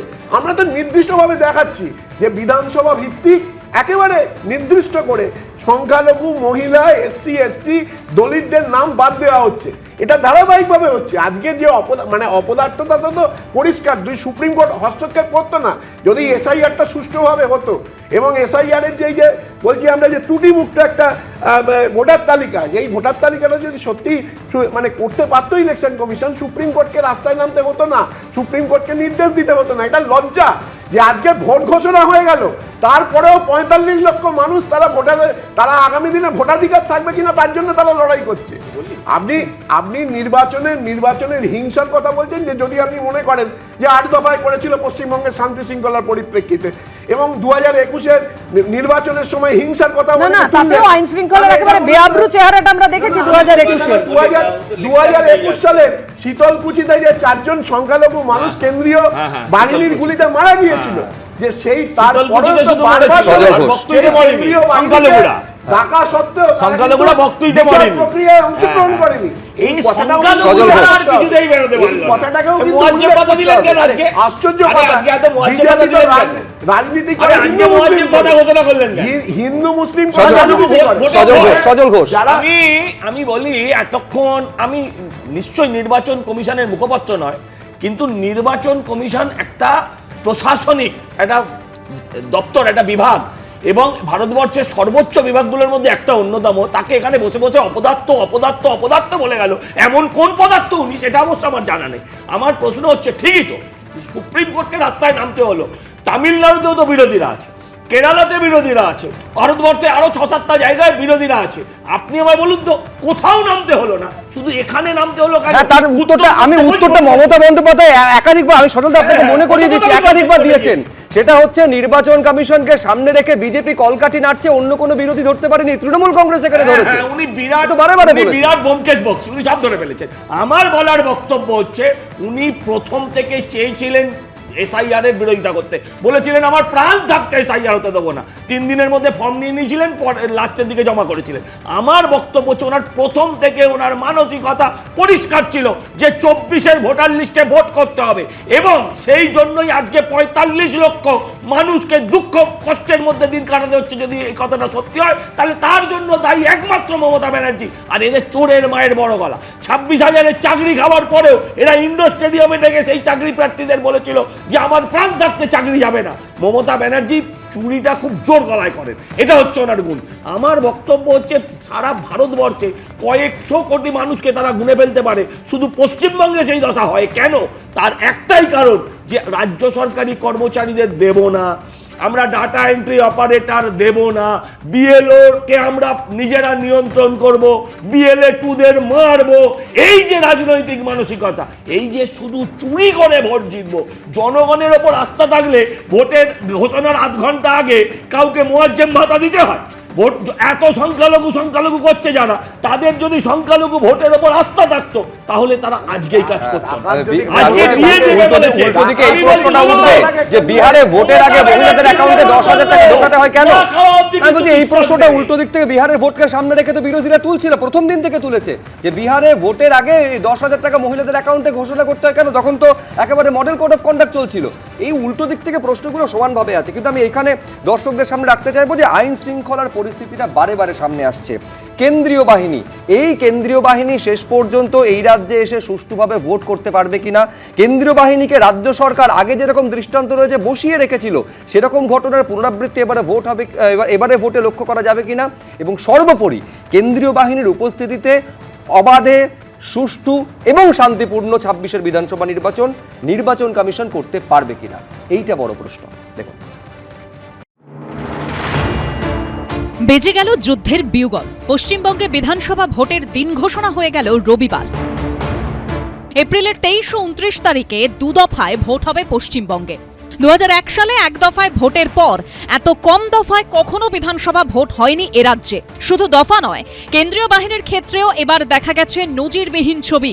অন্যবার ভোট ঘোষণার পর রাজ্যে কেন্দ্রীয় বাহিনী আসে, কিন্তু এবার ভোট ঘোষণারও 15 দিন আগে পশ্চিমবঙ্গে চলে এসেছে কেন্দ্রীয় বাহিনী। 2 দফায় মোট 480 কোম্পানি এসেছে। কলকাতা ও বিভিন্ন জেলায় নিয়মিত টহলও দিচ্ছেন জওয়ানরা। কিন্তু তারপরও যে প্রশ্নটা উঠছে তা হলো, ভোটের সময় এই বাহিনীকে ঠিকমতো কাজে লাগানো হবে তো? ঠিক সময় ঠিক জায়গায় তাদের দেখা যাবে তো? প্রশ্নটা আরও জোরালো হয়েছে শনিবারের পর। শনিবার নরেন্দ্র মোদীর ব্রিগেড সমাবেশের আগে তৃণমূল বিজেপি সংঘর্ষে উত্তপ্ত হয়ে ওঠে গিরিশ পার্ক। বিজেপি কর্মীদের বাস ভাঙচুর, পাল্টা মন্ত্রী শশী পাঁজার বাড়িতে হামলা, রক্তাক্ত হতে হয়েছে পুলিশকেও। এই ঘটনার পরও বিভিন্ন মহলে প্রশ্ন ওঠে, গন্ডগোলের সময় কেন্দ্রীয় বাহিনী কোথায় ছিল? কেন্দ্রীয় বাহিনীর অপব্যবহারের অভিযোগ তুলে মুখ্য নির্বাচন কমিশনার জ্ঞানেশ কুমারকে চিঠিও লিখেছে রাজ্য বিজেপি। শনিবারের ঘটনার কথা তুলে ধরে সেখানে দাবি করা হয়েছে, উদ্বেগের বিষয় হলো ভোটের অনেক আগেই সিএপিএফ এর বিশাল বাহিনী মোতায়েন থাকা সত্ত্বেও শনিবার অশান্তি চলাকালীন ঘটনাস্থলে বা কলকাতার যে কোনো জায়গায় তাদেরকে দেখা যায়নি। আমরা এটাও জানিয়ে রাখতে চাই যে ঘটনাস্থলে কলকাতা পুলিশের উপস্থিতি প্রমাণ করে যে তাদের কাছে সম্ভাব্য অশান্তির খবর ছিল, তারপরও তারা সিএপিএফ কে বাইরে রেখে দিয়েছিল। বাহিনীর নিয়ন্ত্রণ কমিশনকে নিতে হবে। বাহিনীর নিয়ন্ত্রণ যদি এই চাঁটাদের হাতে থাকে, তাহলে এই বাহিনী ব্যবহৃত হবে না। গতকাল গিরিশ পার্কের ঘটনায় প্রমাণ হয়েছে, এত কেন্দ্রীয় বাহিনী কোথাও আপনি রাস্তায় দেখতে পাবেন না, কোথাও কোনো বাহিনী নেই। যত কম মিনিমাম দফাতে কিন্তু নিরাপত্তায় কোনো সমঝোতা না করে। শশী পাঁজার উপর হামলা, কলকাতা পুলিশ সুষ্ঠুভাবে কাজ করছে, অপব্যবহার কেন করবে? কেন্দ্রীয় বাহিনীকে ব্যবহার করা দরকারই বা পড়লো কোথায়? ব্যবহারের দরকারই পড়লো না তো অপব্যবহার। যারা অভিযোগ করছে তাদের চারপাশেই দেহরক্ষী হিসেবে এতগুলো কেন্দ্রীয় বাহিনী করে অপব্যবহার তো ওইখানে হয়ে যাচ্ছে। কলকাতা পুলিশ আর কি অপব্যবহার করবে? অতীতে বহু নির্বাচনে কেন্দ্রীয় বাহিনীর ভূমিকা নিয়ে বিতর্ক বেঁধেছে। 2015 পুরভোটের সময় হাজারদুয়ারি ঘুরতে দেখা গিয়েছিল কেন্দ্রীয় বাহিনীর জওয়ানদের। 2024 সালে লোকসভা ভোটের সময় কেন্দ্রীয় বাহিনীর ভূমিকায় প্রশ্ন তুলেছিলেন খোদ বিজেপি প্রার্থীরাই। ভোটের ডিউটিতে আসা কেন্দ্রীয় বাহিনীর জওয়ানদের নন্দীগ্রাম থানায় বসিয়ে রাখার বিস্ফোরক অভিযোগ তুলেছিলেন শুভেন্দু অধিকারীও। 2021 বিধানসভা নির্বাচনে 8 দফায় ভোট গ্রহণ হয়েছিল পশ্চিমবঙ্গে। সেবার সর্বোচ্চ 1071 কোম্পানি কেন্দ্রীয় বাহিনী পাঠিয়েছিল নির্বাচন কমিশন। এবার কি হবে সেটাই দেখার। রুমা পাল, অরিত্রিক ভট্টাচার্য ও বিজন চক্রবর্তীর রিপোর্ট, এবিপি আনন্দ। দেখুন, অনেকের মনে প্রশ্ন আসতে পারে যে এখনই যদি ভোট হয় তাহলে কি হতে পারে। ম্যাট্রিজ আইএনএস একটা জনমত সমীক্ষা করেছে। এই জনমত সমীক্ষায় কি উঠে আসছে কিছু সময়ের মধ্যে আমরা সেটা দর্শকদের সামনে রাখবো। একটা ডিসক্লেমার এখানে দিয়ে রাখি যে এই জনমত সমীক্ষা এবিপি আনন্দ করেনি। ম্যাট্রিজ আইএনএস এর সমীক্ষায় কি উঠে এসেছে দেখাবো, এবং এরপরে ভোট পর্ব শুরু হতে এই ভোট পর্ব চলাকালীন যে যে সংস্থা যা যা জনমত সমীক্ষা করবে প্রত্যেকটা দর্শকদের সামনে আমরা রাখবো। এবং এইটা শুধু জনমতের আভাস মাত্র, এটা জনমতের সম্পূর্ণ প্রতিফলন নয়। যেটা হবে ভোট যখন দেবেন ভোটাররা সেই সময় কি রয়েছে ম্যাট্রিজ আইএনএস এর জনমতের সমীক্ষায় ঠিক রাত্রি 9টায় আপনাদের সামনে হাজির করবো। পাপিয়া, একেবারে 9টায় আমাদের সেদিকে নজর থাকবে অবশ্যই। বারবার আমরা বলছি একেবারে শুধুমাত্র আভাস পাওয়ার চেষ্টা মাত্র। রবীন্দ্রনাথ বাবুর কাছে আমার যে প্রশ্নটা থাকবে, রবীন্দ্রনাথ দা, বারবার প্রশ্ন ওঠে এই হিংসা নিয়ে এবং কেন্দ্রীয় বাহিনীর ভূমিকা নিয়ে। নির্বাচন কমিশন ভোটকে শান্তিপূর্ণ এবং অবাধ করতে চেয়েছে। যখন ফুল বেঞ্চ এসেছিল গত সপ্তাহে সেই সময় তাদের ঘোষণা ছিল, আজকেও বলেছে যে কোনো মূল্যে অবাধ শান্তিপূর্ণ ভোট করতে হবে। সেক্ষেত্রে নির্বাচন কমিশনের হাতে থাকবে তো পুরো কেন্দ্রীয় বাহিনী কিভাবে কোথায় ব্যবহার হচ্ছে, না হলে মানুষ আস্থা রাখবেন কি করে? দেখুন, প্রথমেই বলি যে পশ্চিমবঙ্গে না হিংসার একটা প্রকৃতি আছে, রাজনৈতিক হিংসার একটা প্রকৃতি আছে। সেই প্রকৃতিটাকে না বুঝলে হিংসা দমন করা খুব মুশকিল। পশ্চিমবঙ্গের এভরিডে পলিটিক্স অফ ফিয়ার চলে, প্রাত্যহিক ভয়ের রাজনীতি। অর্থাৎ ভোট দিতে যাবি তো দেখবি কি হবে, এই কথাটা অদ্ভুতভাবে, বা পাশে দাঁড়িয়ে কেউ বলল যে আরে ওর বাড়িতে তো আমি গিয়ে ওকে বললাম হামলা করে দিয়ে আসতে, সে নন বেলেবল হামলা করতে বললাম, বেলেবল হামলা করে দিয়ে, বেলেবল হামলা করতে বললাম, নন বেলেবল হামলা করে দিয়ে আসলো। এই যে কথাগুলো, এগুলো কিন্তু ওই আতঙ্ক ছবির কথা মনে করিয়ে দেয় যে আসলে বস্তুতপক্ষে ওই মাস্টারমশাই আপনি কিছু দেখেন। এই যে কথাগুলো, ধরুন একটা ধরুন বুথের সামনে কেন্দ্রীয় ফোর্স দাঁড়িয়ে আছে, বুথের ভিতরে যে শাসক দলের সদস্য যদি পরিষ্কার করে বিরোধী দলদের ভয় দেখায়, যে চোখের ইঙ্গিতে ভয় দেখায়, কি করবে? কি করতে পারবে? কিছু করতে পারবে? এই ঘটনাগুলো কিন্তু ঘটে, আপনি পরিষ্কার করে বলছি, এই ঘটনাগুলো গোটা গ্রাম বাংলায় ঘিরে আছে, গ্রাম বাংলায় ঘটছে। এবং সেই কারণে প্রথম কথা হচ্ছে, যখনই আমি কেন্দ্র ফোর্স নিয়ে আসলাম, নির্বাচন কমিশন মনে করলো আমি আটকে দিলাম। কিন্তু কারা কারা কোন কথাটা কোন চণ্ডীমণ্ডপে বা চায়ের দোকানে বলতে পারবে সেটা নিয়ন্ত্রণ করে কিন্তু, মানে আমি তৃণমূলের দোষ দিচ্ছি না, এটা সিপিএম আমলে সিপিএম করতো, কংগ্রেস আমলে কংগ্রেস করে, তৃণমূল আমলে তৃণমূল করছে, বিজেপি আমলে বিজেপি করবে। এই জিনিসটা আমি আমার ধারণা বলতে দিন। এই ঘটনাটা, দ্বিতীয় যে ঘটনাটার কথা, এটা তো পারবে কি করে যে ইলেকশন কমিশনের হাতে চলে আসবে সমস্ত কেন্দ্রীয় বাহিনীকে চালনা করবার ক্ষমতা, যেটা মাননীয় বিরোধী দলনেতা চেয়েছেন, কিন্তু হয় না। ইলেকশন কমিশনের হাতে থাকলেও কমান্ডিং অফিসার হচ্ছেন এসপি, তো সেই অঞ্চলে এরিয়া ডমিনেট করবে কিভাবে সেটা ডিটারমাইন করবে সেখানকার ওসি। যেখানে তো একজন নতুন করে ল অ্যান্ড অর্ডারে আমি একজন কোনো একটা লোককে, ওদের একজন বিএসএফ এর কমান্ডান্টকে আমি পাঠিয়ে দিতে পারি না, এটা সম্ভব নয়। এটা সেই এলাকাটা চিনবে কি করে?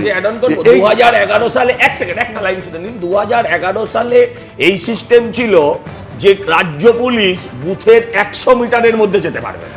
2011 সালে মানুষ যেভাবে খেপে গেছিল, এখন সেই ডবল খেপে আছে। সেই জায়গাটায় দাঁড়িয়ে এখন এই জায়গাটায় দাঁড়িয়ে আমার মানে দ্বিতীয় বক্তব্য হচ্ছে যে কেন্দ্র বাহিনীকে চালনা করবার ক্ষমতা কিন্তু এদের নেই, মানে কেন্দ্রীয় কমান্ডান্ট বাহিনীর নেই, বাহিনীর কমান্ডারদের নেই, তাদেরকে চালনা করবে এসপি। কিন্তু একটাই ভালো জিনিস হয়েছে, ইয়ারও এদের মধ্যে ইয়ারও 7 জন ইয়ারওকে যে সাসপেন্ড করা হয়েছে তাদের তদন্ত নির্দেশ দেওয়া হয়েছে যে ইলেকশন কমিশনের ছাড়া নির্দেশ ছাড়া সেই তদন্ত থেকে তারা মার্জনা পাবে না, বা 4 জনকে যে এফআইআর করে দেওয়া হয়েছে 4 জনের বিরুদ্ধে, এইগুলো কিন্তু একটা প্রতিক্রিয়া পড়বে যে যদি ভুল পরবর্তীকালে প্রমাণিত হয় তাহলে সেটা কিন্তু ইলেকশন কমিশন করা, যেটা আজকে উনি বলেছেন। এবং এই সদিচ্ছাটা উনি কত দেখাবেন, এই দেখানোটা ওনার, যেটা বারবার করে শুভেন্দু অধিকারী বা শ্রমিক ভট্টাচার্য বলছেন আপনি এসে এখানে দাঁড়ান, উনি আসছেন না, এসআইআর এর সময় উনি দিল্লি থেকে বসে আছেন। তাহলে ব্যাপারগুলো বুঝবেন কি করে, যে কি হচ্ছে না হচ্ছে বুঝবার জন্য তো ইলেকশন কমিশনকেও আসতে হবে। তার অবজারভার আসে, অদ্ভুতভাবে দেখি অবজারভাররা এই কোনো একটা দলের হাতের পুতুল হয়ে যায়। এই ঘটনাগুলো কিন্তু পশ্চিমবঙ্গে বারবার করে ঘটে। আমি জানি না গতকাল যে প্রধানমন্ত্রী যখন বললেন যে চুনকে হিসাব হোগে, এর মধ্যে অ্যাডমিনিস্ট্রেটিভ অফিসারদের কথা উনি বলেছেন কিনা, যদি সেই কথাটা যদি মানা যায়, যদি সেটা হয়, তাহলে একটা আশার আলো আমরা অবশ্যই দেখতে পারি। আর দ্বিতীয় আরেকটা জায়গায় বলবো, বারবার করে শুভময় বললেন, সবাই বলছে যে 1 ঘন্টা আগে মুয়াজ্জেম ভাতা, পুরোহিত ভাতা বলা হলো, দিয়ে দেওয়া হলো। একদিন আগে কিন্তু, মানে 24 ঘন্টা হয়নি, 24 ঘন্টা আগে কিন্তু 18,000 কোটি টাকার প্রকল্প প্রধানমন্ত্রীও ঘোষণা করে গেছেন। শুধু মুখ্যমন্ত্রীকে দোষ দেবেন না, যদি বলতে হয় তাহলে এই দায় কিন্তু প্রধানমন্ত্রীর আছে। ভাতা দেয়নি, কিন্তু প্রকল্পটা এতদিন দেখুন, আমি পার্থপ্রতিম বিশ্বাসের কাছে আসবো।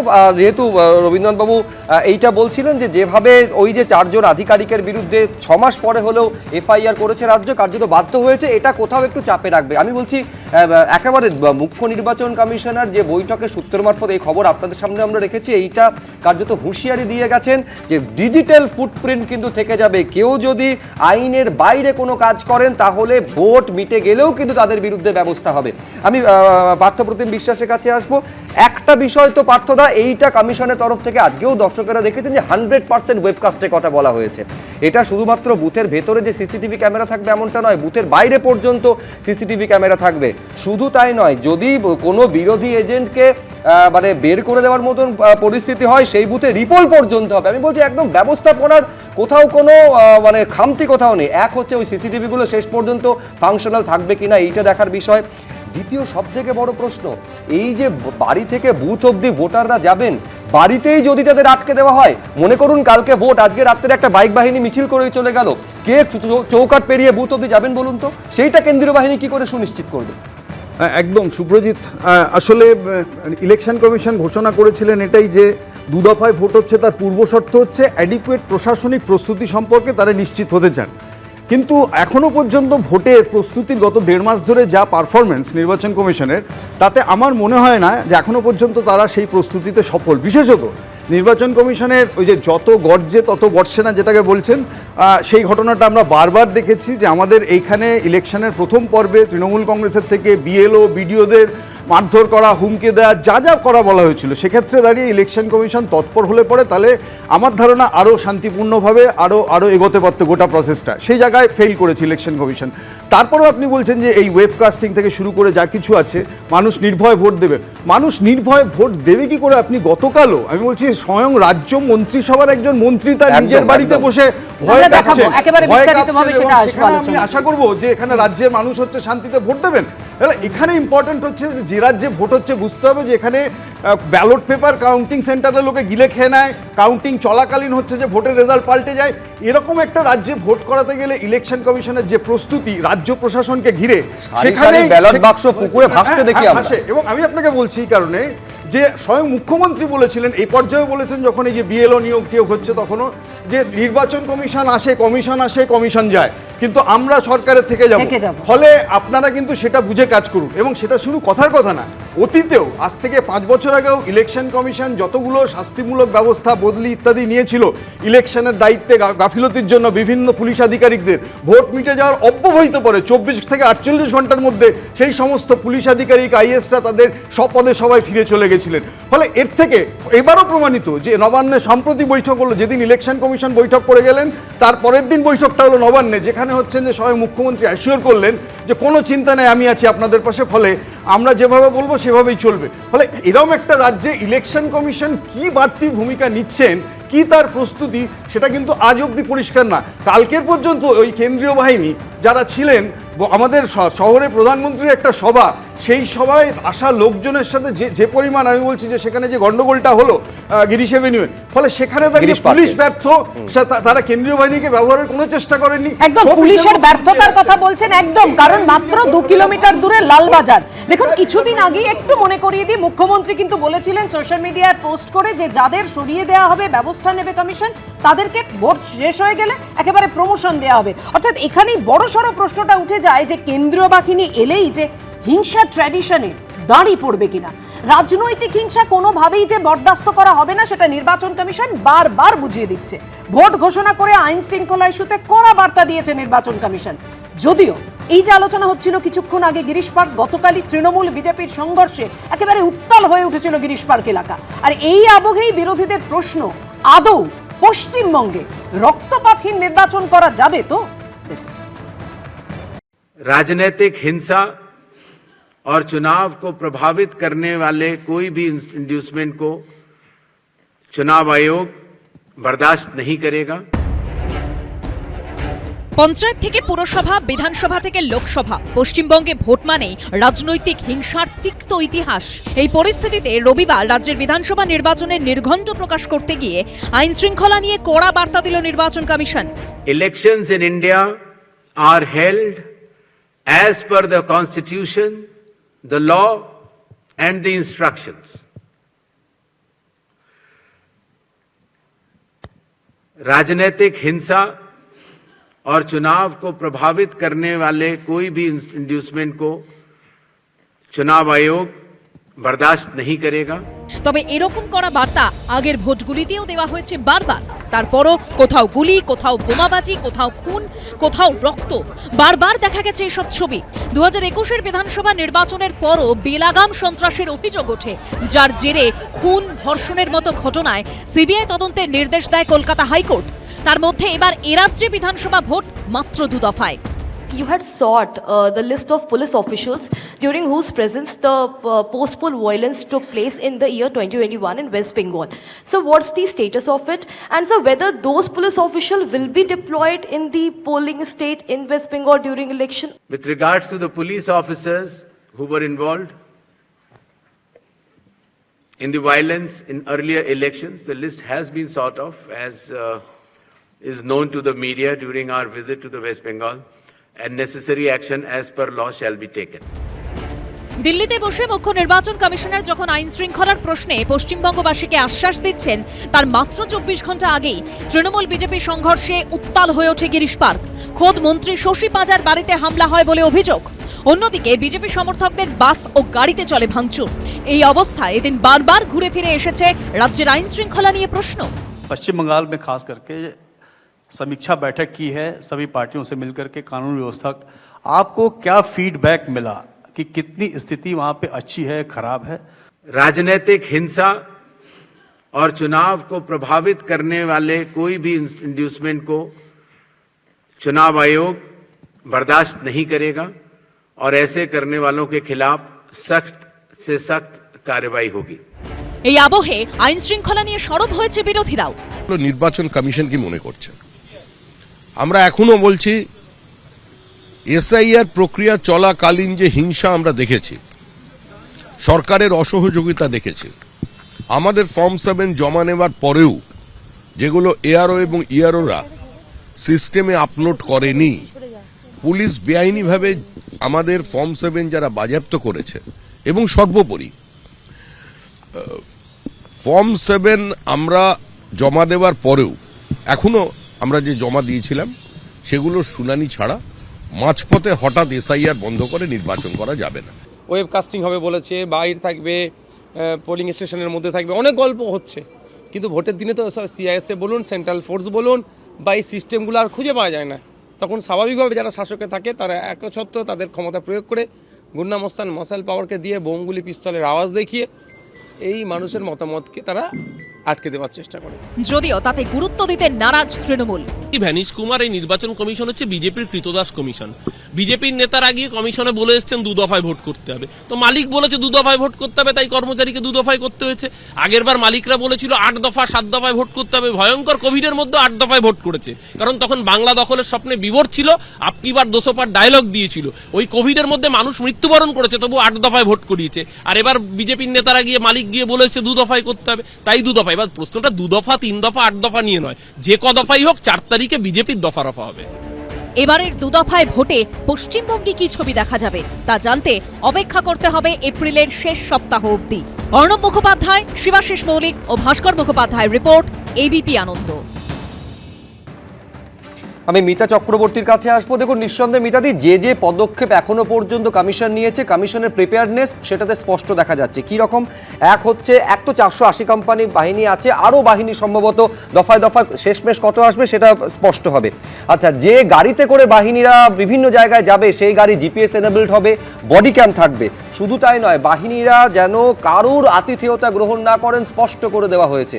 কিছুক্ষণ আগে আমাদের প্রতিনিধি রুমা পাল খবর দিচ্ছিলেন যে নজিরবিহীনভাবে সম্ভবত আগামীকাল বা পরশুর মধ্যে observer, expense observer, police observer তারা আসতে চলেছে অন্যান্য বারের থেকে প্রায় 3 গুণ সংখ্যা। এটা সচরাচর নমিনেশনের সময় আসে, এত আগে থেকে তারা আসতে চলেছে। অর্থাৎ কিন্তু তারপরেও সবকিছুর পরেও তো রাজ্য প্রশাসন, রাজ্য সরকারের সহযোগিতা লাগে। এই অসহযোগিতা দেখিয়ে দিয়েছে এসআইআর এর কি পরিণতি এই রাজ্যে। শেষমেশ কতটা ল অ্যান্ড অর্ডার সিচুয়েশন সামলানো যাবে, অবাধে ভোটটা করা যাবে এত প্রিপেয়ারনেসের পরেও? দেখুন, এখানে রাজ্য সরকার এবং নির্বাচন কমিশনের মধ্যে যে সংঘাত চলছে তার জন্য সাধারণ মানুষকে, বাংলার মানুষকে হয়রানির সম্মুখীন হতে হয়েছে। এবার সেন্ট্রাল ফোর্সেস তো আসবে, কিন্তু তাদের ডিপ্লয়মেন্ট স্ট্র্যাটেজি কি? তাদেরকে ডিপ্লয় কে করবে? তারা রিপোর্ট কাকে করবে? যদি আপনি পুরো প্রসেসটাকে ঠিক না করেন, তাদের যদি আপনি নিরপেক্ষভাবে ডিপ্লয়মেন্ট না করেন, তাহলে তো সেই একই ফলাফল আমরা আবার দেখব। এটা মাথায় রাখতে হবে যে কোনো রাজ্যে প্রশাসন কিন্তু সে কোনো রাজনৈতিক দলের সম্পদ হতে পারে না। এবং পুলিশ যে দলীয় কর্মী হয়ে গেছে বা সরকারি কর্মচারীরা এখানে যে ভোট ব্যাংক, কিন্তু ইলেকশন চলাকালীন রাজ্য প্রশাসন তো সম্পূর্ণ কমিশনের আন্ডারে চলে যাবে এই সময়টা। নির্বাচন কমিশনের আন্ডারে, কিন্তু তাদের ডিপ্লয়মেন্টের জন্য তারা কোথায় যাবে, কোন জায়গায় এলাকায় হিংসা হচ্ছে, কিভাবে ডিপ্লয়মেন্ট হবে, সেই স্ট্র্যাটেজিগুলো যদি পরিষ্কার না হয় এবং সেগুলো যদি নিরপেক্ষভাবে না করা সম্ভব হয়, তাহলে কিন্তু রাজ্যে সুস্থ শান্তিপূর্ণ নির্বাচন করা প্রায় অসম্ভব হয়ে যাবে। এবং আমাদের এখানে বারবার একটাই কথা, 2021-এ যেটা ভোটের পরে যে হিংসা হয়েছিল, যে সন্ত্রাস হয়েছিল, তার জন্য কারা শাস্তি পেয়েছে সেগুলো আপনারা ট্রান্সপারেন্টলি, স্বচ্ছভাবে বলুন, সবার সামনে এসে বলুন, এক্সাম্পলারি পানিশমেন্ট দিন, যাতে এইবার যদি কোনো পুলিশ কর্মী ওরকম করে 2026-এর নির্বাচনের পরে বা নির্বাচন চলাকালীন, তারা দুবার ভাববে যে আমার চাকরি নিয়ে টানাটানি হতে পারে যদি আমাকে শাস্তি দেওয়া হয়। তো পুলিশ কোনো দলীয় কর্মী হতে পারে না, কিন্তু এই রাজ্যে রাজনৈতিক সন্ত্রাসের একটা ইতিহাস রয়েছে। এই রাজ্যে রাজনৈতিক যেটা সংস্কৃতি তৈরি হয়ে গেছে, সেখানে সরকারের কর্মচারীদেরকে মোটামুটি, আপনি যদি ডিএর ব্যাপারেও দেখেন, ডিএর ব্যাপারে সরকারি কর্মচারীদের মধ্যে একটা এক অংশ সরকারি কর্মচারীরা যারা প্রতিবাদ করেছেন তাদের বিরুদ্ধে শাস্তিমূলক ব্যবস্থা নেওয়া হয়েছে, এবং একাংশ কর্মচারীরা যারা চুপচাপ থেকেছেন তাদেরকে নানা রকম সুবিধা দেওয়া হচ্ছে। তো যেভাবে আমাদের এই রাজ্যের একটা সংস্কৃতি তৈরি হয়ে গেছে, এবং কিছুদিন আগে শুভেন্দু অধিকারী বললেন এখন দেখছি পুলিশরা আমাদের পক্ষে কথা বলছে, তার মানে বদলের হাওয়া চলছে, ওনারই একটা কোটেশন।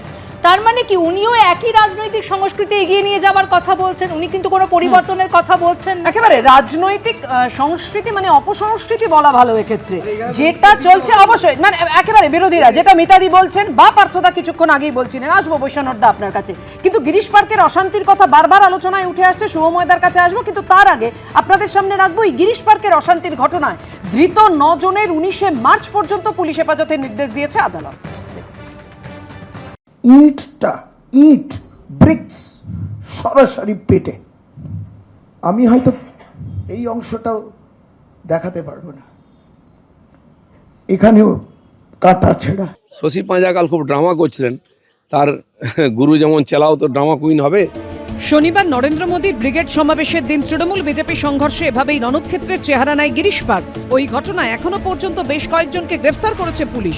অন্যদিকে শনিবারের ঘটনায় শশী পাঁজা সহ একাধিক তৃণমূল কাউন্সিলরদের বিরুদ্ধে অভিযোগ তুলল বিজেপি। শনিবার গিরিশ পার্ক থানা ও কলকাতা পুলিশ কমিশনারের কাছে মেল মারফত এই অভিযোগ জানিয়েছেন এক বিজেপি নেত্রী। তাঁর দাবি, শনিবার বেলা 12:30 নাগাদ শশী পাঁজার বাড়ির সামনে বিজেপি কর্মীদের গাড়ি আটকে দেওয়া হয়েছে বলে খবর আসে। বিজেপি কর্মীরা প্রতিবাদ করলে পাল্টা তাঁদের বাস লক্ষ্য করে পাথর ছোড়া হয়। বিজেপি নেত্রীর আরও অভিযোগ, মন্ত্রী শশী পাঁজার নেতৃত্বে অন্ততপক্ষে 40 থেকে 50 জনকে হামলা করতে দেখা যায়। আমি ডক্টর শশী পাঁজার নামে অভিযোগ করেছি। আমরা সবাই ব্রিগেড যাওয়ার জন্য রেডি হচ্ছিলাম। একজন এসে বলছে, দিদি শশী পাঁজা না গিরিশ পার্ক ক্রসিং এ কোনো গাড়ি যেতে দিচ্ছে না, আমাদের গাড়িও ঢুকে দিয়েছে।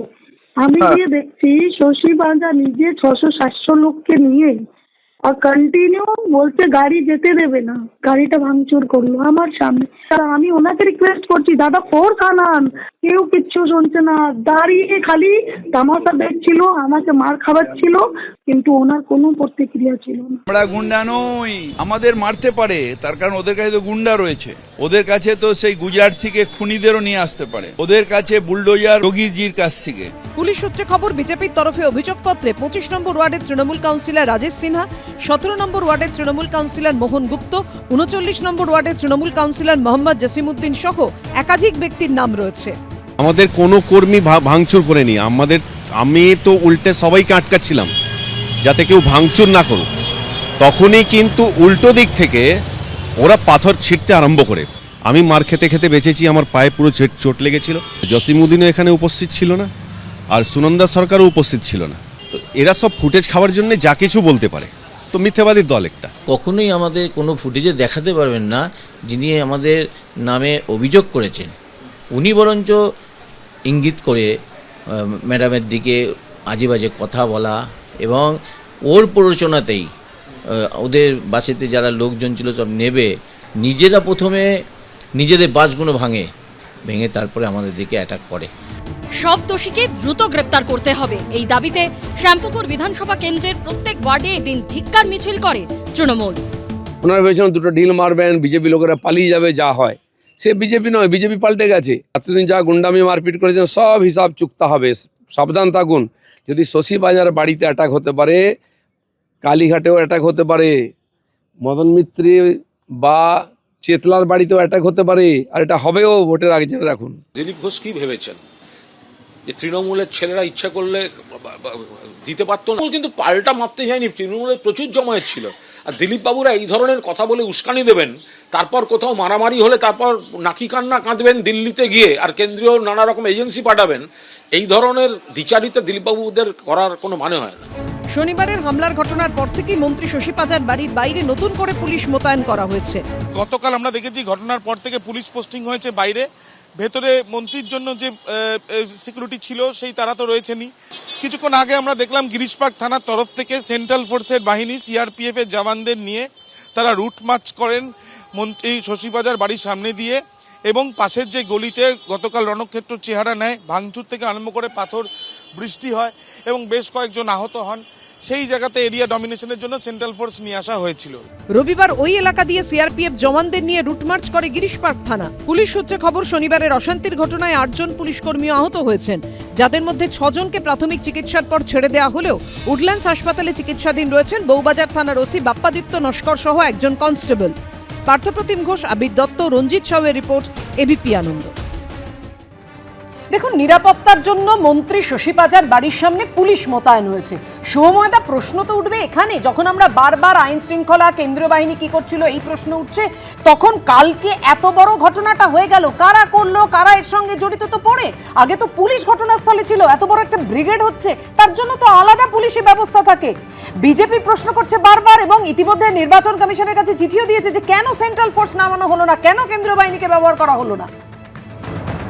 দেখুন, মূল যে জায়গাটা আসছে না, বারবার একই প্রশ্ন উঠছে যে এমন নয় সারা পৃথিবীতে কোথাও হিংসা হয় না, ভারতে কোথাও হয় না, কিন্তু পশ্চিমবঙ্গের ক্ষেত্রে যে কোনো রাজনৈতিক কর্মকাণ্ডের সঙ্গে হিংসা জড়িয়ে থাকা এবং নির্বাচনের আগে এবং পরে সেটা বেড়ে যাওয়ার সম্ভাবনা প্রচন্ড থাকে, এবং সম্ভাবনা বলবো কেন, তার প্রচুর উদাহরণ আছে। রাজনীতির ক্ষেত্রে এই তথ্যগুলো তো আর ত্রিভুজের 3টি কোণের সমষ্টি 2 সমকোণের মতো প্রমাণ করা যায় না, কিন্তু দিনের পর দিন, বছরের পর বছর, এবং বাঙালি চরিত্রের যে কথাটা আমরা বারবার বলছিলাম যে কেন পশ্চিমবঙ্গের কথা, ত্রিপুরার কথা, বাংলাদেশের কথা আসে, এর কারণটা হচ্ছে যে নেতা নেত্রীরা তারা তাদের যে সমর্থক তাদেরকে উস্কে দেন।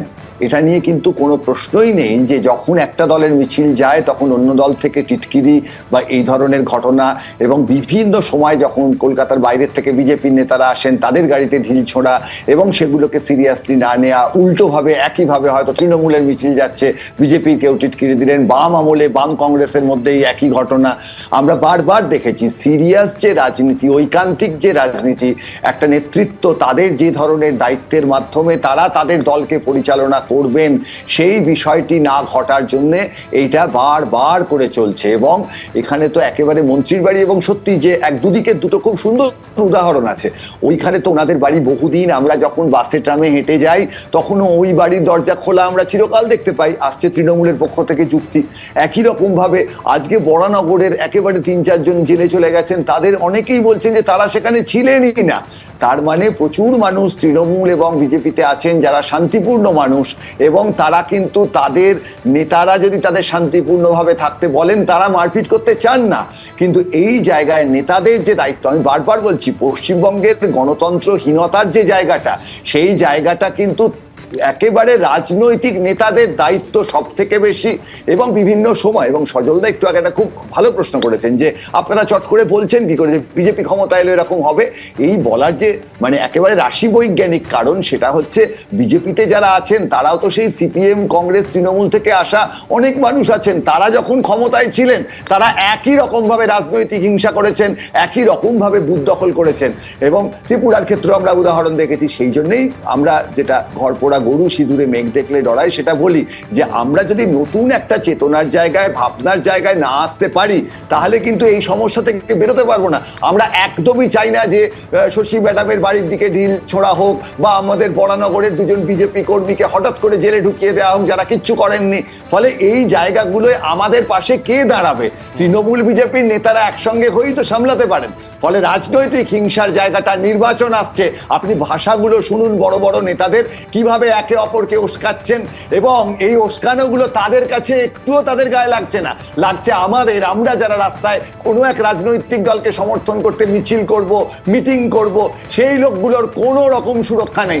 নেতারা আমাদের বারবার করে উস্কে যাবেন, নির্বাচনের আগে পরে আমরা মার খাবো, এবং নেতাদের কোনো রকম অসুবিধা হবে না। একেবারে এই আজটা গিয়ে লাগে নিচুতলার কর্মী সমর্থকদের, এবং এখান থেকে হিংসার, আমি বলছি হিংসাটা বাড়ার একটা আশঙ্কা থাকে, এবং সেইখানে রোল হচ্ছে কেন্দ্রীয় বাহিনীর। কিন্তু এইবারে ঘড়ির কাঁটা 9টা পেরিয়েছে, যার জন্য আপনারা অপেক্ষা করছেন একেবারে ওপিনিয়ন পোল, জনমত সমীক্ষা।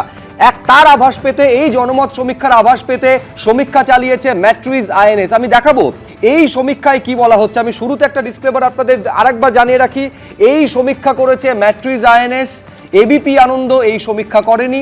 এরপরে ভোট পর্বে আর যে সংস্থা যা যা জনমত সমীক্ষা করবে এবং তাতে যা যা প্রতিফলন আসবে প্রত্যেকটা এক এক করে আপনাদের সামনে আমরা রাখবো। আমি আবার বলছি, এই জনমত সমীক্ষা আপনারা মানতে পারেন, না মানতে পারেন। অতীতে দেখা গেছে জনমত সমীক্ষা 100% সঠিক হয়েছে, কোথাও দেখা গেছে মুখ থুবড়ে পড়েছে। ফলে এইটা আপনাদের ওপর। শুধুমাত্র ম্যাট্রিজ আইএনএস যে সমীক্ষা চালিয়েছে, সমীক্ষায় কি উঠে এসেছে এইটা আপনাদের সামনে রাখবো, একটা জনমতের আভাস। এই সমীক্ষা অনুযায়ী চতুর্থবারের জন্য সংখ্যাগরিষ্ঠতা পেতে পারে তৃণমূল কংগ্রেস। তৃণমূল কংগ্রেস পেতে পারে 155 থেকে 170টা আসন, বিজেপি পেতে পারে 100 থেকে 115টা আসন, অন্যান্য দল পেতে পারে 5 থেকে 7টি আসন। আরেকবার আপনাদের বলবো, এই সমীক্ষা অনুযায়ী তৃণমূল পেতে পারে 155 থেকে 170টা আসন, বিজেপি পেতে পারে 100 থেকে 115টা আসন, অন্যান্যরা পেতে পারে 5 থেকে 7টি আসন। এবার শতাংশের বিচারে আসি, কোন রাজনৈতিক দল কত শতাংশ ভোট পেতে পারে। তৃণমূল পেতে পারে 43 থেকে 45% ভোট, বিজেপি পেতে পারে 41 থেকে 43% ভোট, অন্যান্যরা পেতে পারে 13 থেকে 15% ভোট। আরেকবার বলি, 43 থেকে 45% ভোট যেতে পারে তৃণমূলের ঝুলিতে, 41 থেকে 43% ভোট যেতে পারে বিজেপির ঝুলিতে, অন্যান্যরা পেতে পারে 13 থেকে 15% ভোট।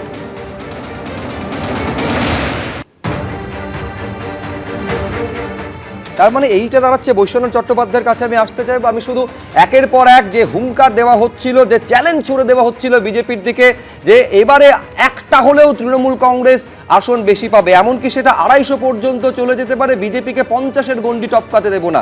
এইখানে যেটা দেখা যাচ্ছে যে 155 থেকে 170টা আসন। 2011 সালে প্রথমবার যখন তৃণমূল কংগ্রেস ক্ষমতা এলো তখন পেয়েছিল 184টা আসন। তার থেকেও তার মানে এই সমীক্ষা অনুযায়ী বৈশ্বনাথদা কমে যেতে পারে তৃণমূলের আসন সংখ্যা। 2011-তে তৃণমূল যা পেয়েছে 2016-তে তার থেকে বেশি পেয়েছে। আর 2021-এ প্রধানমন্ত্রীর ডেলি প্যাসেঞ্জারি, বিজেপির এত কিছু করে 8 দফা নির্বাচন, 2 লক্ষ আধা সামরিক বাহিনী, তারপরে আপনারা দেখেছেন কটা সিট পেয়েছে। এবং আজকের তারিখে দাঁড়িয়ে বিজেপির কি অবস্থায় দাঁড়িয়ে আছে আপনারা ভালো করে জানেন। আর শতাংশ হিসাবে গতবারে 29টা আসন পেয়েছিল লোকসভায়, নেমে গেছে ওটা 19 থেকে 12-এ নেমে গেছে, আর আমরা 22 থেকে 29-এ গেছি। আপনি শতাংশের হিসাবেও তৃণমূল বাড়বে, আপনাকে বলছি 250 সিট পাবে তৃণমূল কংগ্রেস। এই আজকের যা পরিস্থিতি পশ্চিমবাংলায় রয়েছে, আর এতক্ষণ ধরে অনেক আলোচনা শুনলাম তো সিপিএম আমলে, এই আপনার যেখানে বসে আছি কসবা বিধানসভা, এখানে একটা 67 নম্বর বলে একটা ওয়ার্ড আছে, একটা জাগ্রত বালক সংঘ বলে স্কুল আছে। খবর নিয়ে নেবেন সিপিএম আমলে কিভাবে ভোট হতো, সিপিএম আমলে কিভাবে তিলজলা বালিকা বিদ্যালয়, ব্রজনাথ বিদ্যাপীঠ, বিজয়নগর স্কুল, চিত্তরঞ্জন স্কুল, জগদীশ বিদ্যাপীঠে সিপিএম আমলে আজকে সিপিএম এইগুলো। আমি শুধু একটা কথা বলে রাখি, এটা তো কোনো নির্বাচনের ফলাফল নয়, এটা মানুষ কি ভাবছে তার একটা আভাস পাওয়া। আমি বলছি আপনি এই পরিসংখ্যানকে যেটা সমীক্ষায় বেরিয়ে এসেছে আপনি তুলে আস্থা করে ছুঁড়ে ফেলে দিতে পারেন, কোনো অসুবিধা হয় না, কিন্তু এই সমীক্ষায় কি আসছে সেইটা শুধু আমি দর্শকদের সামনে তুলে ধরছি। আপনি লিখে রাখুন, আজকের তারিখে বলে দিয়ে গেলাম তৃণমূল 250 সিট পেয়ে চতুর্থবারের জন্য মুখ্যমন্ত্রী হচ্ছে।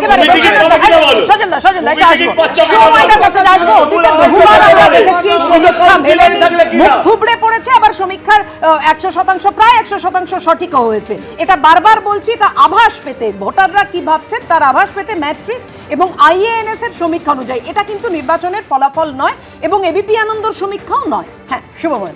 এবং একেবারে, এবং সমীক্ষা তো একটা বিনোদনমূলক বিষয়ও থাকে, কিছুটা হয়তো স্ট্যাটিস্টিক্সের বিষয় থাকে, তার ভুলও হতে পারে। এবং একই সঙ্গে সমীক্ষা কিন্তু গিরিশ পার্কে ঢিল ছোড়াছুড়ির বেটার আর কি।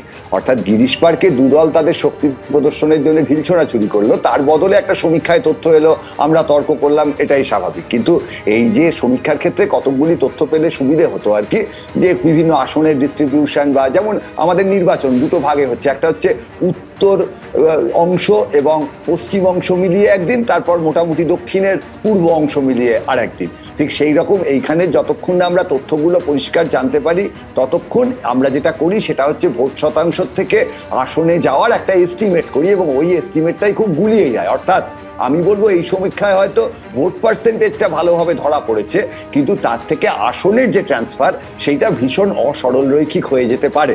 এবং এক্ষেত্রে অসরল রৈখিক আরও হতে পারে, তার কারণ দুটি দলের ভোট শতাংশ এখানে খুব কাছাকাছি দেখানো হয়েছে, ফলে সেক্ষেত্রে সরল রৈখিকভাবে যে ওই ভোট শতাংশ যেহেতু বিজেপির একটু কম, তার জন্য তার আসন কম, এই ব্যাপারগুলো এভাবে নাই মিলতে পারে। কিন্তু ঘটনা হচ্ছে পশ্চিমবঙ্গের যে মূল ভোটের অংশ সেটা যে তৃণমূল বিজেপি এদের কাছেই আছে, এবং বেশিরভাগ আসন যে এই দুটি দল পাওয়ার সম্ভাবনাই বেশি, এটার জন্য কিন্তু খুব সমীক্ষার প্রয়োজন হয় না। এবং এই যে এই আভাসটা নিয়ে সন্দেহের কোনো জায়গা নেই। শেষ যে কথা সেটা হচ্ছে নির্বাচনের সবচেয়ে শক্ত লো প্রবাবিলিটি যে ইভেন্ট, সেই ইভেন্টটাকে এস্টিমেট করা। এবং সেই জায়গায় দাঁড়িয়ে যে প্রশ্ন আসবে, তৃতীয় পক্ষের যে ভোট দেখানো হচ্ছে বা আসন দেখানো হচ্ছে, কোনো সমীক্ষা যদি সেই জায়গাটা সঠিকভাবে ধরতে পারে তবেই কিন্তু তার ক্রেডিটের প্রসঙ্গ আসবে। অর্থাৎ তৃণমূল বিজেপি যে প্রচুর ভোট এবং আসন পাবে এটা যেমন আমাদের সবারই জানা, অন্যান্য দলগুলি কতটা সামনে এগিয়ে আসতে পারছে তার একটা সঠিক বিশ্লেষণ কিন্তু সত্যিকারের চ্যালেঞ্জিং। বেশ, আমি এইখানে সজল ঘোষের কাছে আসবো। এইটা তো ম্যাট্রিক্স আইএনএস তারা সমীক্ষা করেছে, অন্যান্য যা সংস্থা সমীক্ষা করবে সেটাও আপনাদের সামনে রাখবো। আমি আবার বলছি, এটা জনমতের আভাস মাত্র, এটা কোনো নির্বাচনী ফলাফল নয়। এটা মানা না মানা এটা সম্পূর্ণভাবে আপনাদের ব্যাপার, কারণ এটা সত্যিও হয়েছে এবং সম্পূর্ণ ডাহা ফেল সমীক্ষা করেছে, এই দৃষ্টান্ত আমাদের কাছে আছে। কিন্তু সমীক্ষার তথ্যটাকে যদি আমি সামনে রাখি সজলদা, সেটা হচ্ছে যে প্রচণ্ড বহুমতের কথা বারে বারে আপনারা থেকে শুরু করে খোদ অমিত শাহ এসে বারে বারে বলে গেছেন, কিন্তু সরকার গঠনের ধারে কাছে বিজেপি পৌঁছচ্ছে না? 100 থেকে 115টা আসন। এটা আপনি কি বললেন, ম্যাট্রিক্স আর আইপ্যাক? আইএনএস। ও আইএনএস না, এটা আসলে ওটা আইএনএসটা আপনি বলছেন, এটা আসলে আইপ্যাকের সমীক্ষা। আপনি বলেছেন যা যা সমীক্ষা আসবে আপনি দেখাবেন, আমিও একটা সমীক্ষা করবো, আপনি দেখাবেন, কিন্তু এটা দেখাতে হবে। আমি বলছি এই যা তাতেও যা দেখাচ্ছেন তাতেও আমি তো আমার আপনাদের দলের তো একটা অভ্যন্তরীণ সমীক্ষা থাকেই, সব দলেরই থাকে। আমি বলছি শুনুন না, যা দেখাচ্ছেন তাতেও আমাদের সরকার দেখতে পাচ্ছে, এতে কোনো ভুল নেই। এই সমীক্ষাকে আপনি আস্থা করে ফেলতে বলতে ফেলেও বলছি যে এতে মাথায় তুলে রাখতে পারে, আমি বলেছি শুনতে হবে তো। প্রথম কথা হচ্ছে পার্সেন্টেজ, মানে যে কোনো দিক থেকে 1% ইধার কামাল উধার হয়ে গেলে এখানে সরকার উল্টে যাবে। আর আমি গুরুত্বপূর্ণ ধরবো, যদি এই সমীক্ষা জারি হোক না কেন, এই যে 13 থেকে 15%, আমি বলবো দেখুন 13 কোনোদিনই 43 হবে না। আমি এটাই আমরা বারবার বলছি যে যেখানে আমরা জিতবো না সেখানে আমরা তৃণমূলকে হারাবো। আমার পাশে আমার উল্টো দিকে যারা আছেন তাদের কাছে অনুরোধ করবো যে এটা আপনারা মাথায় রাখুন, যদি পশ্চিমবঙ্গে শত্রু মনে করে থাকেন তৃণমূলকে, তাহলে এটাই ডিসাইডিং, এবং এই ভোটটাই আমি আবেদন করব যে যেখানে শক্তিশালী তৃণমূলকে হারাতে তাকে দিন। যারা জিততে পারবে না, যারা 5 থেকে 7 তারা কোনোদিন 148 হবে না। সেই 5 থেকে 7 করব। আমি বলছি আমি যেটা বলছি, আমি বলছি যাকে দিয়ে করিয়েছেন, যেই করিয়েছেন, আমি বলছি তাতেও আমরা দেখতে পাচ্ছি আমাদের সরকার 110 হলে পয়সা দেয় এদিকে এসে বসবে, 110 হলে না পয়সা বলে দিলে আচ্ছা, এক সেকেন্ড আরো একবার আমি একটু বলে নিই যে ম্যাট্রিক্স আইএনএস যে সমীক্ষা চালিয়েছে সেই সমীক্ষা অনুযায়ী পশ্চিমবঙ্গে চতুর্থবারের জন্য সংখ্যাগরিষ্ঠতা পেতে পারে তৃণমূল, ম্যাট্রিক্স আইএনএস এর সমীক্ষা অনুযায়ী। আমি শুধু এইখানে একবার মিতা চক্রবর্তীর কাছে আসতে চাইছি। এইবার বেশ এই যে 13 থেকে 15% এটা তো অন্যান্য দল, নিঃসন্দেহে এর মধ্যে আইএসএফ আছে, আচ্ছা আমজনতা উন্নয়ন পার্টি থাকবে, তারপরে সিপিএম থাকবে, বাম দলগুলো থাকবে, কংগ্রেস থাকবে। আমি বলছি কংগ্রেস মানে হাত ছাড়াছাড়ি করে একলা চলার কি পরিণতি এইটা মনে হচ্ছে? না, একদমই নয়। দেখুন, আমরা এখানে টুপি তিলক বা বিভাজনের রাজনীতি করতে আসিনি। আমরা তৃণমূল কংগ্রেসের দুর্নীতি নিয়ে কথা বলছি। তৃণমূল কংগ্রেস এবং বিজেপি সেটিংয়ের জন্য 2015-16 সালের যেটা ইডি সিবিআই সেটিং হয়েছে এবং নারদা সারদা স্ক্যাম, যেখানে এতগুলো তৃণমূল নেতাকে দেখা গেল, তাদের মধ্যে কেউ কেউ আবার এখন বিজেপির সর্বোচ্চ নেতা, তাদেরকে দেখা সত্ত্বেও তারা হাত পেতে ঘুষ নিচ্ছে, তার ভিডিওগ্রাফিক এভিডেন্স থাকা সত্ত্বেও যে তাদের এগেন্সে চার্জশিট ফাইল করা গেল না, তাদের এগেন্সে কনভিকশন করা গেল না, আমরা সেই সেটিং এর বিরোধিতা করছি। বলতে দিন, আপনাকে ইন্টারভিন করিনি, বলতে না বলতে দিন আমাকে আপনি এখানে আপনার পুরো দেশে, পুরো ভারতবর্ষে, সমস্ত রাজ্যে, পশ্চিমবাংলা ভারতবর্ষের বাইরে নয়, পশ্চিমবঙ্গে ভারতবর্ষের বাইরে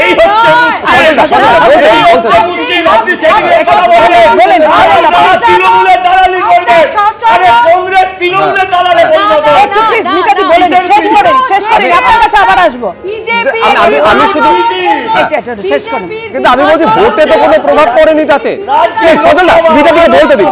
বলতে দিন প্লিজ। মিতা চক্রবর্তী এই রাজ্যেও করছি। আপনার নাম মিতা চক্রবর্তী? আরে জানি তো, আপনার নাম মিতা চক্রবর্তী? চুপ করে থাকো প্লিজ, শেষ করতে দিন, আমাকে শেষ করতে দিন। শেষ করে দিয়েছে না, আমাকে শেষ করতে দিন। প্রথম কথা হচ্ছে যে আমাদের এই রাজ্যে এই টুপি তিলকের বিভাজনের রাজনীতির বিরোধিতা করছি, এবং তার সাথে তৃণমূল কংগ্রেসের যে সন্ত্রাস করে, তৃণমূল কংগ্রেসের যে স্ক্যামস রয়েছে, যে দুর্নীতি রয়েছে, তার বিরোধিতা করছি।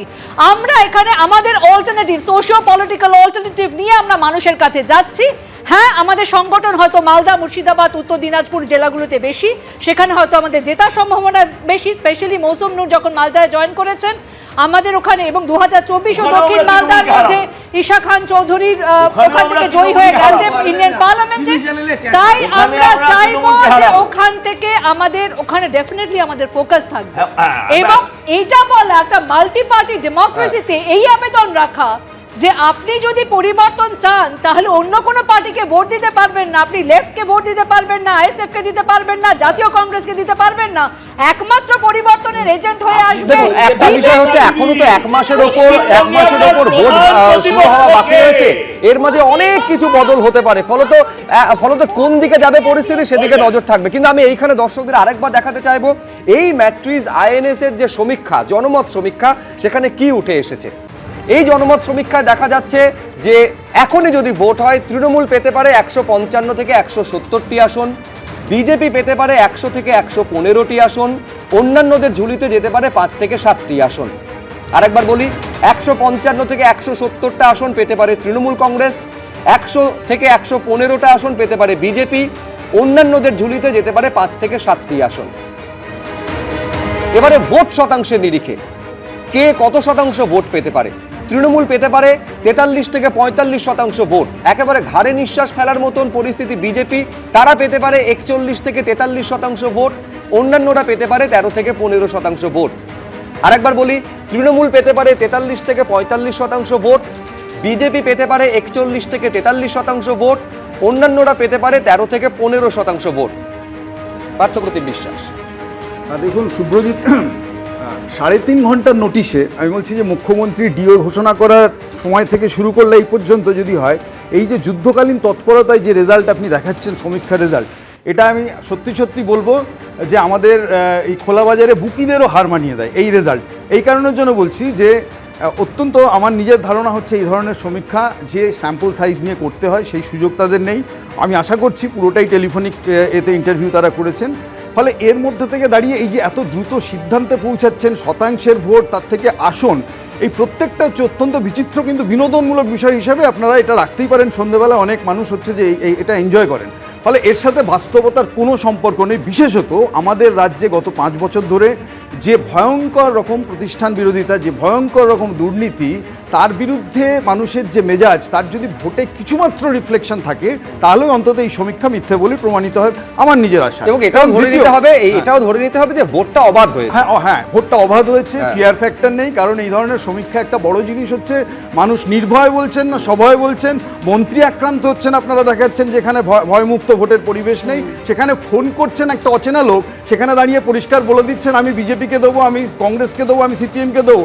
এ জিনিস হয় না পশ্চিমবঙ্গে। আমি বলছি যে ভালো বিনোদন হিসেবে। এবং সর্বশেষে আমি যেটা বলতে পারি যে আপনারা যা দেখালেন এই চিত্রটা, যে 115 বিজেপি দাঁড়িয়ে যাবে এবং 170 হচ্ছে যে তৃণমূল কংগ্রেস, এই যদি হয় তাহলে ভোটের পরবর্তী অংশটা এই সমীক্ষা সংস্থাকে বলুন দেখাতে, যে মহারাষ্ট্রের অশোক এর মডেল আমাদের, যে সেখানে ভাইপোকে যেভাবে ব্যবহার করেছিলেন। কারণ 115টা আসন বিজেপি যদি পায় তাহলে কিন্তু এই রাজ্যে তৃণমূল ভাঙিয়ে সরকার গড়াটা কেবল সময়ের অপেক্ষা হবে। কারণ বিজেপি এবং তৃণমূলের মধ্যে যে আভ্যন্তরীণ বোঝাপড়া, তাতে যে পদ্ধতিতে গেছে, আমার নিশ্চিত বিশ্বাস যে 115 অব্দি যদি বিজেপি সত্যি পৌঁছায় তাহলে রাজ্যে তৃণমূল সরকারটা পড়ে যাবে।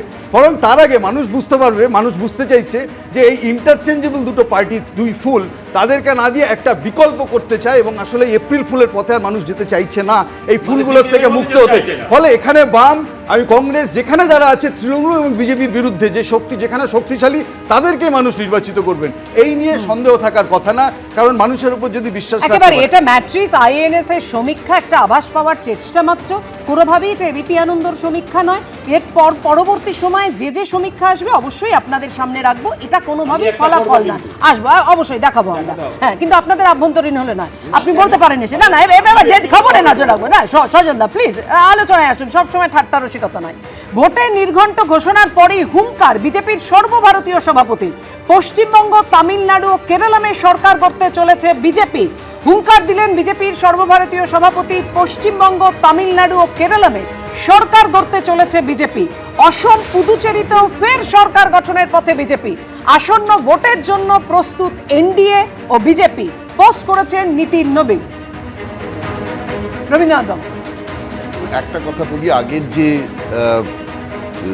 সমীক্ষাটা দেখানো হলো, আমি ধরেই নিচ্ছি এটা বিনোদন ভ্যালু, কিন্তু এখানে এবিপিতে আমি আগে দেখতে পেতাম যে কোন সময়ে সমীক্ষাটা করা হচ্ছে, এটা কিন্তু ভীষণ ইম্পর্টেন্ট। এসআইআর যখন প্রচণ্ড চিৎকার চেঁচামেচি চলছে সেই সময়টা করা হচ্ছে, নাকি তারপরে এসআইআর থেকে 60 লাখ লোককে বের করতে হচ্ছে এইটা করা হচ্ছে, এই জিনিসটা কিন্তু ইম্পর্টেন্ট। দ্বিতীয় আর একটা, এই যে যাদেরকে বাদ দেওয়া হলো, এই যে টেলিফোনে যাদের নেওয়া হলো তাদের নাম এর মধ্যে থাকলো কিনা, অর্থাৎ তাদের আর ভোটাধিকারই নেই, হ্যাঁ, তাদের তো কোনো ইম্পর্টেন্সই থাকবে না। সুতরাং এইটাও কিন্তু খুব ইম্পর্টেন্ট।